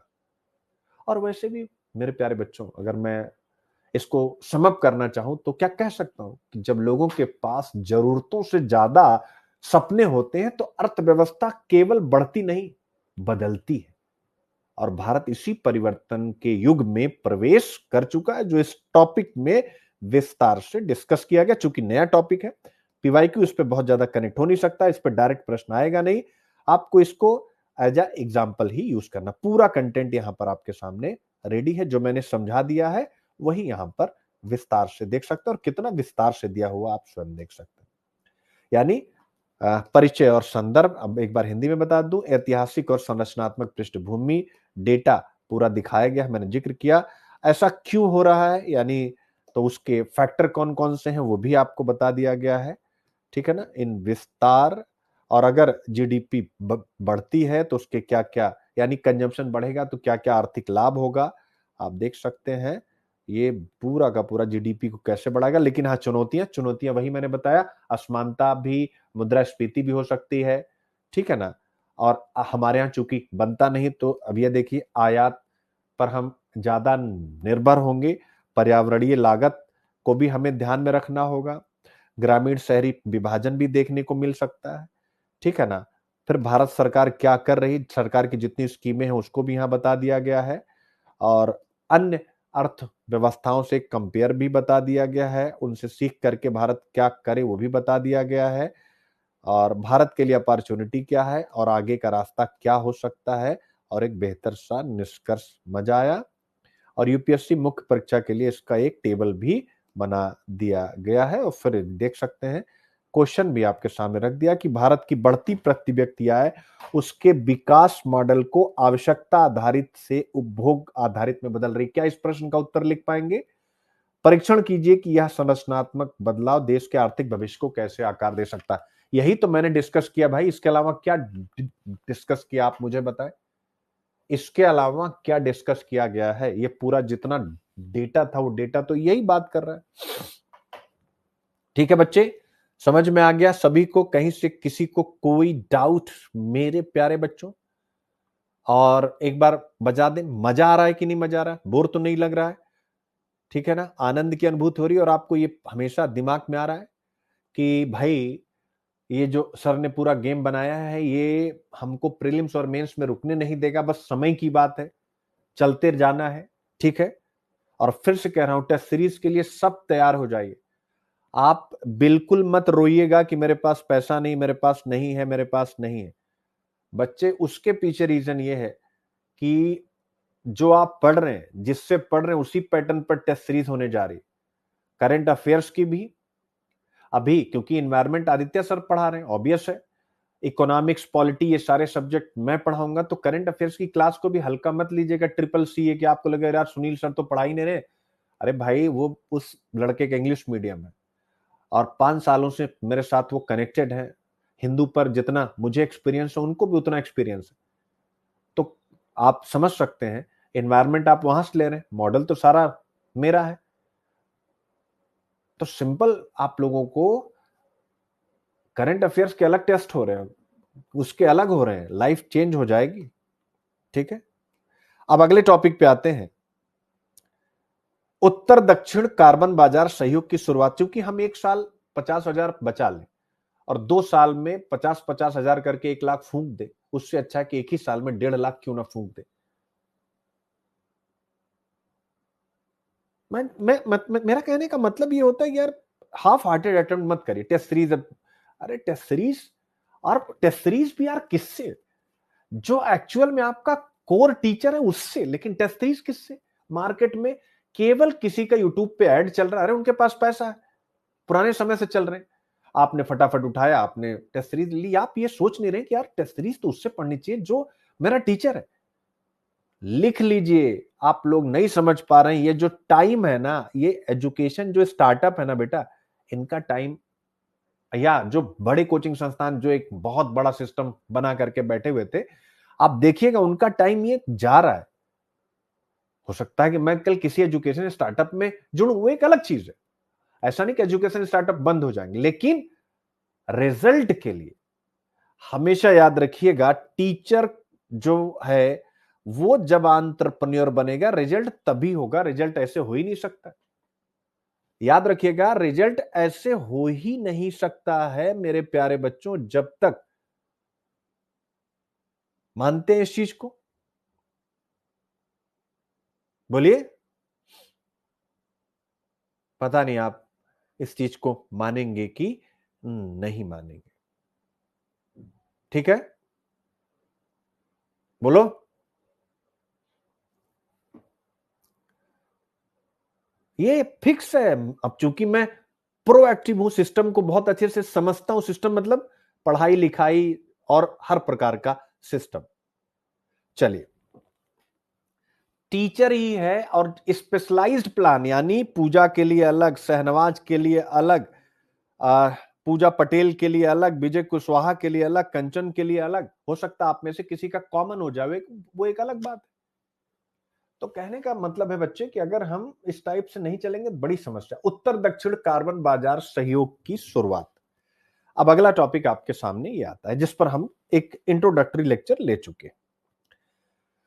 मेरे प्यारे बच्चों, अब यहां पर क्या डिस्कस है वो आपके सामने मैं रख देता हूं, फिर आप इसको पढ़िएगा। वो ये एक ऐसा टॉपिक है जो सिर्फ पर्यावरण, एनवायरमेंट या अर्थशास्त्र, पर्यावरण या अर्थशास्त्र तक सीमित नहीं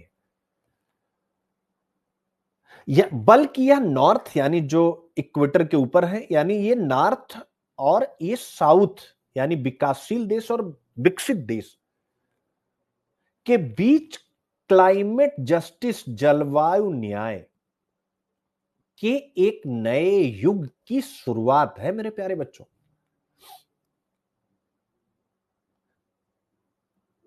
यानी यूरोपियन यूनियन और भारत ने एक नया व्यापक रणनीतिक समझौता, यूरोपियन यूनियन इंडिया एजेंडा जारी किया गया। यानी उत्तर और दक्षिण देशों के बीच कार्बन बाजार सहयोग की शुरुआत। इसमें 5 बड़े स्तंभ आपके सामने देख सकते हैं, तय किए गए हैं। समृद्धि, यानी इस कोलैबोरेशन के माध्यम से हम समृद्धि बढ़ाएंगे, हम टेक्नोलॉजी में सहयोग करेंगे, इसके अलावा सिक्योरिटी और डिफेंस को आगे बढ़ाएंगे, हम कनेक्टिविटी एंड ग्लोबल इश्यूज को भी साथ लेके चलेंगे। पर सबसे ज्यादा ध्यान खींचने वाला मुद्दा इसमें जो रहा है, वो रहा है यूरोपियन यूनियन और भारत अपने अपने कार्बन मार्केट को आपस में जोड़ने वाले हैं। ठीक है, यानी ये तो व्यापक रणनीतिक समझौता जिसमें बहुत सारी बातें हैं, लेकिन इसके अंतर्गत जो भारत और यूरोपियन यूनियन करने जा रहे हैं वो है कार्बन बॉर्डर एडजस्टमेंट मैकेनिज्म और भारत के इंडियन कार्बन मार्केट को आपस में जोड़ देना। अब आपके मन में आ सकता है कि सर ये कार्बन मार्केट क्या है और यूपीएससी में कैसे इंपॉर्टेंस रखेगा, वो तो आपको मैं बता ही चुका हूं। तो कार्बन मार्केट होता क्या है, आप विस्तार से चलेंगे, आगे सारी चीजें लिखी हुई है। तो जीएस पेपर 2 आईआर द्विपक्षीय क्षेत्रीय, ऑब्वियस है भारत और एक यूरोपियन यूनियन क्या क्षेत्रीय, उसके बीच में एक समझौता हो रहा है और उसका भारत के हितों पर क्या इंपैक्ट होगा, ये यूनिट आपके सामने आ गई। ऑब्वियस इससे हम पर्यावरण संरक्षण जीएस पेपर 3 भी कवर कर रहे हैं और ग्रीन इकोनॉमी की तरफ जा रहे हैं, ग्रीन रोजगार की तरफ जा रहे हैं, क्योंकि जब हिंदुस्तान में कार्बन मार्केट पर ज्यादा काम किया जाएगा तो ग्रीन रोजगार भी आएगा, स्वाभाविक है। और सरकारी नीतियां जो इसके लिए बनेंगी उसका तो जिक्र रहेगा, इसलिए ये भी लगा हुआ है। और ऐसे मैंने सस्टेन्ड इकोनॉमिक ग्रोथ पर कुछ ले रहे हैं या इकोलॉजिकल कंसिडरेशन यानी पारिस्थितिक विचार पर कुछ लिख रहे हैं तो भी आप इसको यूज कर सकते हैं। पारिस्थितिक विचार क्या होता है आपको मैंने स्टार्टिंग बता ही दिया। सतत विकास पे कुछ लिख रहे हैं तो भी आप इसको लिख सकते हैं। सस्टेनेबल डेवलपमेंट गोल पे लिख रहे हैं तो गोल नंबर 13 को कैसे प्राप्त करेंगे वो लिख सकते हैं। विजनरी डिसीजन पर लिख रहे हैं तो भी लिख सकते हैं, या आप यह भी लिख सकते हैं you can't step twice in same river, आप उसी नदी में दोबारा नहीं उतर सकते। भाई आप उसी नदी में दोबारा नहीं उतर सकते, इसका मतलब है कि आप फिर से पर्यावरण को नुकसान पहुंचाने की रणनीति पे काम नहीं कर सकते। एक बार कर चुके हैं औद्योगिक युग की शुरुआत के समय से, प्रथम औद्योगिक क्रांति और उसके बाद अभी तक, जिसका खामियाजा climate change, extreme weather condition के रूप में मानवता देख रही है और भुगत रही है। पहले यार चक्रवात उक्रवात आप सुनते थे, कसम से बता रहे हैं, हम लोग तो 20 साल हो गया, 25 साल तैयारी करते कराते, लेकिन चक्रवात उक्रवात यार कभी कभी आता था, ऐसा नहीं था कि मतलब आता था। बट अभी क्या है, हर दिन आया जा रहा है, सिंपल सी बात है। तो यही सारी बात है। फिर कार्बन क्रेडिट पर एक नई शुरुआत है। देखिए 2014 में आपसे प्रश्न भी पूछा, हालांकि ये प्रश्न अलग है क्योंकि 14 का प्रश्न है, तो कार्बन क्रेडिट पूछा गया। देखिए कार्बन क्रेडिट ही पूछा जा रहा है, लेकिन ये अलग है, इसको आज वाले प्रश्न से मत जोड़िए, मतलब आज वाले कंटेंट से प्रश्न। तो कार्बन क्रेडिट आप देख सकते हैं, अब ये भी चर्चा में भी पूछा जाएगा। और ऐसा करना, आप कहते हैं ना सर इनोवेशन में कौन कौन से एग्जांपल डालेंगे, ये इनोवेशन का उदाहरण है जो जो यूरोपियन यूनियन और इंडिया मिल करके कर रहे हैं, आप देख सकते हैं। ऐसे 2022 में पूछा था, वन लगाओगे तो आर्थिक समृद्धि मिलेगी। तो ये जो विजन है जो भारत और यूरोपियन यूनियन का, ये मेरे प्यारे बच्चों फॉरेस्ट तो लगवाएगा ही लगवाएगा, क्योंकि तभी हम कार्बन क्रेडिट अचीव कर पाएंगे। तो यह इस निबंध के साथ भी जुड़ रहा, बाकी मैंने और निबंध आपको बता ही दिए। तो अब यहां से कॉन्टेक्स्ट एंड इंट्रोडक्शन तो आपने देख लिया, फिर उसके बाद ऑब्वियस है कब आया, कब ये, मतलब इसका पूरा इतिहास है, कब ये हमारे सामने लाया गया। फिर उसके बाद कार्बन बॉर्डर एडजस्टमेंट मैकेनिज्म सीबैम और इंडिया का जो है वो दोनों क्या है। लेकिन उसके पहले हम चलिए बच्चों चल थोड़ा सा कार्बन मार्केट को समझते हैं। जैसे आपके मन में खासकर जो बिल्कुल न्यू एस्पिरेंट होंगे, जो ओल्ड टाइम से फॉलो करे तो उनको तो कोई समस्या नहीं, लेकिन जो खास एकदम नए होंगे, सर ये कार्बन मार्केट आखिर होता क्या सर, इसको तो आप बताइए। तो अब ये समझिए आप, अगर कोई उद्योग वातावरण में प्रदूषण को कम करता है तो उसे कार्बन क्रेडिट मिलता है, और जो ज्यादा प्रदूषण मिलता है उसे ये क्रेडिट खरीदने पड़ते हैं। तो कार्बन मार्केट यही हो गया। यानी जैसे मान लीजिए ये मेरी फैक्ट्री हो गई सुनील की, किसकी हो गई, सुनील की फैक्ट्री, और ये मेरे स्टूडेंट, अभी मुझे क्लास में सबसे नीचे नाम दिख रहा है मुकेश की, और ये हो गई मुकेश की फैक्ट्री, ठीक है ना, ये हो गई मुकेश की फैक्ट्री। ये आप लोग बहुत अच्छे से पढ़ चुके हैं। अब हम दोनों को कहा गया है, एक लेबल है कि आप यहां तक कार्बन उत्सर्जन कर सकते हैं, ये जो ऊपर वाला है वो ग्रीन रहना चाहिए, यानी आप इसका, ये ग्रीन रहेगा, आप इससे ज्यादा नहीं कर सकते, एक लिमिट लगा दी गई, यानी जहां तक ये रेड है वो यहीं तक आप कर सकते।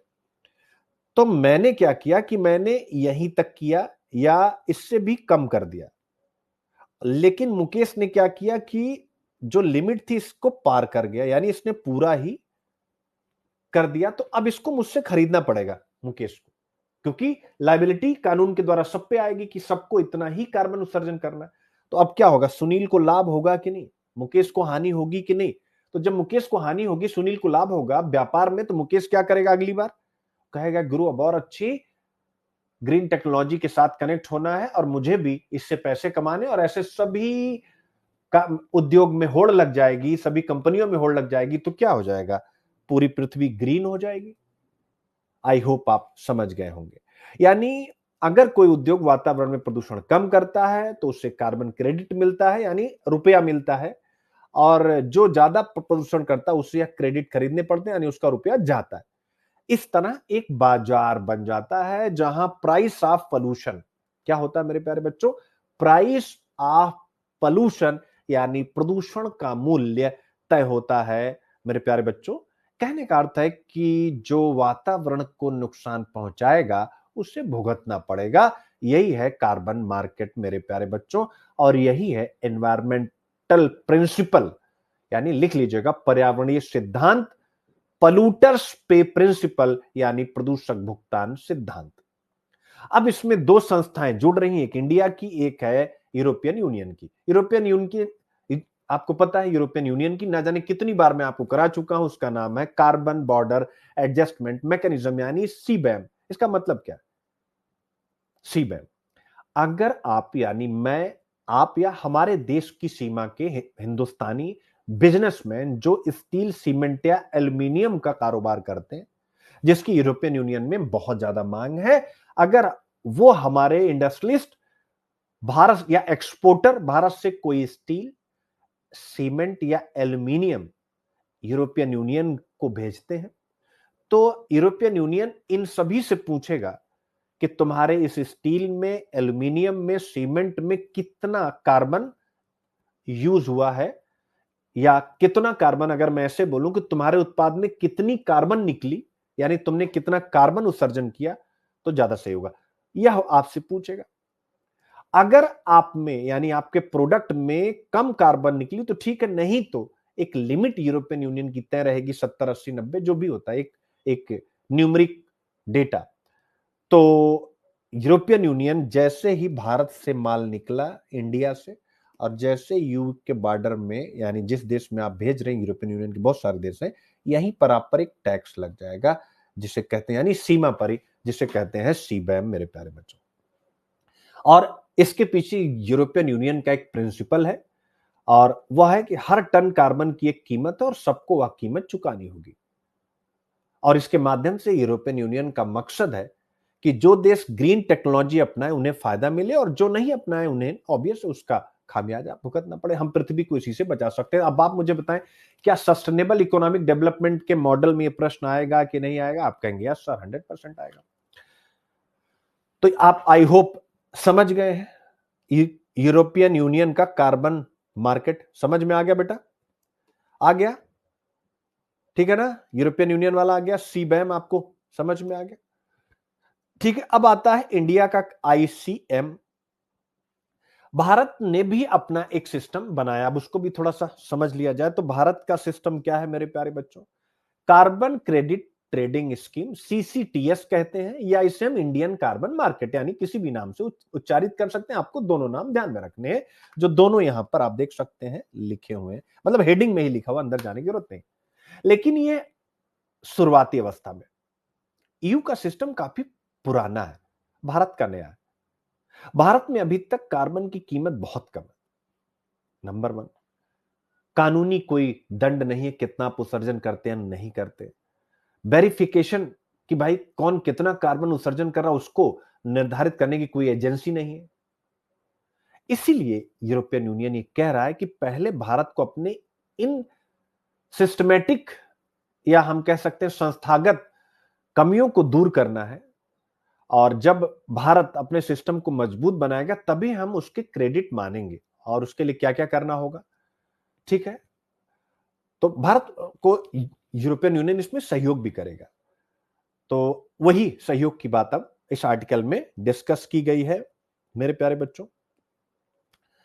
यूरोपियन यूनियन ने कहा कि अगर भारत का कार्बन मार्केट उनके स्केल पर, उनके मापदंडों पर ट्रस्टवर्दी हुआ, विश्वसनीय हुआ, तो यूरोपियन यूनियन अपने सीबैम टैक्स में भारत की कार्बन कीमत घटा देगा, यानी भारत को वहां कम टैक्स देना पड़ेगा, यानी इंडियन एक्सपोर्टर्स को दोहरा टैक्स नहीं देना पड़ेगा। इसीलिए मैंने डबल टैक्स अवॉइडेंस जो ट्रीटी होती है, DTAA, जो मॉरिशस वगैरह के मार्ग से भारत में इन्वेस्टमेंट आता है, उस संदर्भ में आपको DTAA पढ़ाया था, इसीलिए मैंने स्टार्टिंग में ही आपको बता दिया था यह क्या हो जाएगा, यानी दोहरा टैक्स नहीं देना पड़ेगा। तो ये सीबैम के संदर्भ में भी आ जा रहा है। और अगर ऐसा होता है तो ऑब्वियस है, क्या ये नॉर्थ और साउथ की साझेदारी की दिशा में एक ऐतिहासिक शुरुआत होगी कि नहीं? आप कहेंगे हाँ सर 100% होगी। आई होप आप समझ गए। बट वही है कि क्या ये रास्ता आसान है? इंपॉर्टेंस तो है, बहुत सारी इंपॉर्टेंस, लेकिन चैलेंजेस बहुत ज्यादा है, आप देख सकते हैं। तो चैलेंजेस क्या है? ऑब्वियस है, हमें यूरोप की तरह ही संस्थाएं बनानी होंगी जो कार्बन उत्सर्जन का रिकॉर्ड रख सके। जैसे सेबी है ना, सेबी, भारतीय प्रतिभूति एवं विनिमय बोर्ड, इस प्रकार की संस्थाएं बनानी पड़ेगी। तो भारत को यही कहा गया आर्टिकल में, यूरोपियन यूनियन जैसी इंडिपेंडेंट वेरिफिकेशन बॉडीज, स्वतंत्र जांच निकाय बनाने होंगे जो फर्म की, कंपनियों की जांच करें भाई कितना कार्बन उत्सर्जन कर रहे थे पहले, अभी कितना कर रहे हैं, आगे इनका क्या प्लान है। दूसरा, यूरोपियन यूनियन में कार्बन का जो भाव है वो 7,000 रुपए प्रति टन है, भारत में सिर्फ 700 से 800 रुपया प्रति टन है। तो कीमत में अंतर है, इसको भी हमें मापना पड़ेगा, इस पर भी काम करना पड़ेगा। तीसरा, पॉलिटिकल कॉन्ट्रडिक्शन बहुत है। अब आप कहेंगे ये क्या हो गया सर, हमारे विपक्ष के लोग विरोध करते हैं, हम कहेंगे नहीं नहीं ऐसा नहीं, ये डब्ल्यूटीओ में, भारत डब्ल्यूटीओ में आप लोग भी अभी हंसिएगा जब ये बात मैं बोल एक तरफ तो हम एग्रीमेंट करें, दूसरी तरफ मैंने ही आप लोगों को पढ़ाया कि डब्ल्यूटीओ में सीबैम का भारत हमेशा से विरोध करता रहा कि नहीं करता रहा? अरे भारत चाइना सीबैम का विरोध करते रहे, क्योंकि यह प्रोटेक्शनिस्ट पॉलिसी है। पढ़ाया हूं कि नहीं, आपको याद आ गया? यानी यह एक तरफा संरक्षणवादी नीति है। तो अब उसी से, एक तो आप डब्ल्यूटीओ में विरोध कर रहे हैं, दूसरी तरफ आप एग्रीमेंट कर रहे हैं, तो ऑब्वियस है यह एक मुश्किल फैसला है। आई होप आप समझ गए। उसके बाद आता है कि यह जो पूरा मॉडल है, ऑब्वियस है आपको जानना चाहिए कि किन पर्यावरणीय सिद्धांतों पर आधारित है। वही यार, पहला हो गया पॉल्यूटर्स पे प्रिंसिपल, प्रदूषक भुगतान सिद्धांत, यानी जो प्रदूषण फैलाएगा वही उसका मूल्य देगा। आप देख सकते हैं। फिर इसके बाद कॉमन बट डिफरेंशिएटेड रिस्पॉन्सिबिलिटी, सीबीडीआर मैंने बता दिया। सभी देशों की जिम्मेदारी यह कहता है कि समान नहीं होती है, विकसित देश ज्यादा जिम्मेदार है क्योंकि उन्होंने ज्यादा प्रदूषण किया है। भारत यही कहता है हमें समान जिम्मेदारी नहीं दी जा सकती। और सस्टेनेबल डेवलपमेंट प्रिंसिपल, सतत विकास का सिद्धांत, कि विकास और पर्यावरण संरक्षण को साथ चलना होगा। और भारत का आईसीएम है, उसका प्रयास है कि उद्योग बढ़े पर कार्बन घटे। आई होप आप समझ गए होंगे। अब जरा सोचिए कि अगर भारत यूरोपियन यूनियन के साथ लिंकेज सफल बना देता है तो भारत के स्टील, सीमेंट और एल्यूमिनियम उद्योग ग्रीन सर्टिफाइड एक्सपोर्टर कहलाएंगे कि नहीं कहलाएंगे? इससे भारत की ब्रांड वैल्यू बढ़ेगी, यही स्टील और भी बिकने लगेगा, और यही बन जाएगा नॉर्थ साउथ कोऑपरेशन का नया मॉडल, जहां तकनीक यूरोपियन यूनियन देगा और बाजार भारत बनाएगा। यही पूरा यहां पर डिस्कस किया गया। ठीक है बच्चों, मजा आ गया? ये पूरा टॉपिक, पूरी चीजें यहां पर डिस्कस है, एनालिसिस मेरे द्वारा और फिर पूरा कंटेंट आपके द्वारा, और हम मार देंगे छक्का। ठीक है, आइए यहां पर चलते हैं और एक प्रश्न डील करते हैं। देख सकते हैं क्या प्रश्न है। भारत के कार्बन बाजार को यूरोपीय संघ के कार्बन सीमा समायोजन तंत्र के साथ जोड़ना उत्तर दक्षिण जलवायु सहयोग में अवसर भी दिखाता और जोखिम भी। जोखिम क्या है वो मैंने आपको बता ही दिया विस्तार से। ये आपका प्रश्न तैयार है, उससे भी इंपॉर्टेंट प्रीलिम्साथॉन, यानी इंडियन कार्बन मार्केट और सीबैम पर आप देख सकते हैं पहला क्वेश्चन हो गया, उसका आंसर और एक्सप्लेनेशन। और फिर इतना ही नहीं, आपको ये भी यहां बता देता हूं ट्रैप पॉइंट क्या होता है। तो इससे क्या होता है कि मैं इतना समय जो बोलने में खर्च करूंगा, इस प्रश्न में आप स्वयं अपना दिमाग लगाएंगे, क्योंकि 24 मई को या जब भी आपका प्री होगा, दिमाग आपको स्वयं लगाना है। तो यह इटसेल्फ अ गुड नोट्स। फिर इसके बाद कथन एवं कारण, स्टेटमेंट 1, स्टेटमेंट 2 आप देख सकते हैं, ऐसे भी क्वेश्चन यूपीएससी, और स्टेटमेंट 3, ठीक है ना। और आंसर क्या है उसका फिर एक्सप्लेनेशन भी है। फिर तीसरा क्वेश्चन मेरे प्यारे बच्चों भारत के सीसीटीएस के बारे में है, वो भी करा दिया गया है। और फिर उसका आंसर, उसका एक्सप्लेनेशन, ट्रैप पॉइंट। आप देखिए सबसे बड़ी ताकत यही है, ट्रैप पॉइंट। यूपीएससी कहां ट्रैप करेगा, सेम वही चीज आपको हिंदी में भी मिल जाती है मेरे प्यारे बच्चों, मिल जाई। कैसा लग रहा है? आनंद की अनुभूति हो रही? बहुत सारे बच्चे जो नोट्स को देखे नहीं थे ना, अब उनको समझ में आएगा। अब अगला टॉपिक आता है, ऑब्वियस है, चुनावी राज्य बिहार अधिकांश सामाजिक और आर्थिक संकेतकों में सबसे निचले पायदान पर। तो मुझे बताने की जरूरत नहीं, वाई इन न्यूज। और ऑब्वियस है, इसको मैंने हर एक पेपर के साथ कनेक्ट किया है, चाहे वो यूपीएससी का हो, देख सकते हैं, यानी यूपीएससी के सभी टॉपिक के साथ ये कनेक्ट हो रहा है। और इस पर मैं आपको बता ही चुका हूं, अलग से कुछ बताने की जरूरत नहीं है। इसको आप पढ़ लीजिएगा, बिहार वाले जितने भी बच्चे हैं, ठीक है ना। और ऑब्वियस है यूपीएससी के बच्चे भी इसको एज ए एग्जांपल यूज कर पाएंगे। पूरा कंटेंट यहां पर आपके लिए रेडी है, एक एक इंडेक्स, एक एक रिपोर्ट देख सकते हैं आप, जैसे ह्यूमन डेवलपमेंट इंडेक्स, यानी लाइफ एक्सपेक्टेंसी कितनी है उस, और कितना बढ़िया कंटेंट, डेफिनेशन, बिहार की वैल्यू, इंडिया का एवरेज, टॉप स्टेट, तो सब कुछ है। सोर्स यूएनडीपी, नीति आयोग और ministry of statistics and programme implementation. तो मेरे कंटेंट की जो विश्वसनीयता वो बहुत तगड़ी है, आप यहां से देख सकते हैं। अब ये पिछड़ा कैसे बिहार, पूरा हिस्टोरिकल बता दिया गया कैसे पिछड़ा। फिर आज की स्थिति क्या है, किसी भी इंडिकेटर पर आप देख सकते हैं, उसका पूरा डेटा आपके सामने, उसका एनालिसिस है। हेल्थ की स्थिति क्या है, बिहार में इकोनॉमी की स्थिति क्या है आप देख सकते हैं, जेंडर एंड सोशल एम्पावरमेंट कैसा है, एनवायरमेंटल इंडिकेटर पर इनकी क्या पोजीशन है, फिर बिहार में लो ह्यूमन डेवलपमेंट क्यों है वो तो आपको सब बता ही दिया गया, प्रोसेस ऑफ डेप्रिविएशन। और वो अगर ऐसा है तो अर्थव्यवस्था को इसका क्या नुकसान पहुंचाना पड़ता है, भैया क्या ही खरीदेंगे जब अपने लिए खाने को नहीं है, ठीक है ना। तो आप देख सकते हैं। फिर इसके बाद और सारी चीजें वैश्विक स्तर पर एक कंपेयर भी है, गवर्नमेंटल इनिशिएटिव बिहार के लिए क्या क्या है, और फिर इनोवेटिव आइडियाज क्या क्या दिए गए हैं, एजुकेशन में क्या करना चाहिए, हेल्थ में ये रिफॉर्म आइडियाज हैं बच्चे, ये इनोवेटिव आइडियाज हैं, इकोनॉमी में क्या करना चाहिए, वुमेन इंपावरमेंट में क्या करना चाहिए, अर्बनाइजेशन गवर्नेंस में क्या क्या करना चाहिए, बॉक्स में वे फॉरवर्ड हो गया, कंक्लूजन आपके सामने आ गया मेरे प्यारे बच्चों, आप देख सकते हैं। तो पूरा कंटेंट यहाँ पर आपका इन डिटेल रेडी है और आप बेहतर ढंग से इस पर चढ़ाई कर सकते हैं। फिर एक मॉडल क्वेश्चन भी है, भारत के मानव विकास सूचकांक में भारत बिहार का सबसे निचले स्थान पर होना आर्थिक विकास और सामाजिक विकास के बीच के अंतर को उजागर करता है। इस अंतर को पाटने के लिए आवश्यक कारणों और नीतिगत उपायों पर चर्चा कीजिए, आप देख सकते हैं। ठीक है, बाकी ये हमारे सारे कोर्सेज है बच्चों, जिसको भी हिंदी लिटरेचर ऑप्शनल पढ़ना है वो मुझसे पढ़ सकता है, जिसको हिस्ट्री ऑप्शनल पढ़ना है, याद रखें बाइलिंगुअल है, हिंदी और इंग्लिश दोनों में, वह मुझसे पढ़ सकता है यहाँ पर इस प्लेटफॉर्म पर। इसके अलावा अगर कोई केवल जनरल स्टडीज पढ़ना चाहता है, प्री मेंस इंटरव्यू, वो भी यहाँ पर पढ़ सकता है, पूरी एक टीम है मेरे साथ जो काम कर रही है। इसके अलावा अगर आप फाउंडेशन कोर्सेज करना चाहते हैं जिसमें ऑप्शनल और जीएस दोनों, वो भी आपके लिए अवेलेबल है। बिहार पीसीएस मेंस भी रिजल्ट आने के बाद आपको अवेलेबल मिलेगा, और इसके अलावा यूपी पीसीएस मेंस का एक क्रैश कोर्स भी प्लान कर रहे हैं।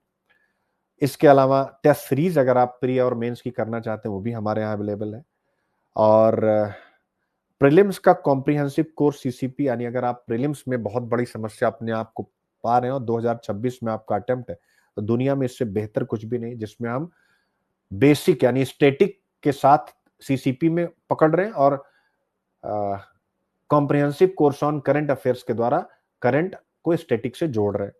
तो आप आ सकते हैं, और अगर आपको मेंटरशिप चाहिए, चूंकि आने वाला समय मेंटरशिप का ही है, जो समझ गया ठीक है, तो SAPMP यानी सुनील अभिव्यक्ति पर्सनल मेंटरशिप प्रोग्राम है, ये बाइलिंगुअल है, और जब आप इसमें आते हैं तो हमारे यूपीएससी के सभी कोर्सेज आपको मिल जाते हैं, और ये हमारा कॉन्टेक्ट नंबर, हमारा लर्निंग ऐप, आप हमारे साथ जुड़ के यूपीएससी की तैयारी कर सकते हैं। थैंक यू सो मच बच्चों, बहुत बहुत प्यार, बहुत बहुत आशीर्वाद। ठीक आधे घंटे बाद हम लोग मिलते हैं साइंस एंड टेक्नोलॉजी की क्लास में।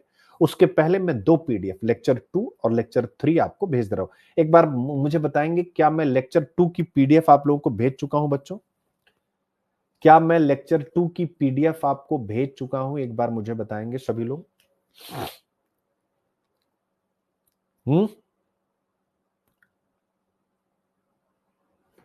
क्या लेक्चर 2 की PDF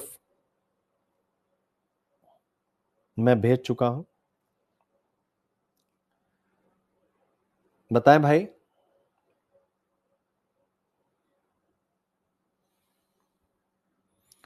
ठीक है, तो अभी मैं लेक्चर 3 की भी भेज दे रहा हूं, तब तक आप उसको 15-20 मिनट एक बार रिवाइज कीजिए, और फिर 11:30 बजे हम लोग यहां पर मिलते हैं। क्लास ओपन होने में कभी कभी टाइम लग जाता है, ठीक है ना, क्योंकि पूरा सिस्टम ऑन होता है, फिर तो 2-4 मिनट 10 मिनट आगे पीछे हो जाए तो उसको आप लोग वहीं बैठ करके रिवाइज करते रहिए, ठीक है ना, क्योंकि घर से पढ़ रहे हैं तो कोई मतलब ही नहीं होता इन सब चीजों का। ठीक है, बाय, थैंक यू।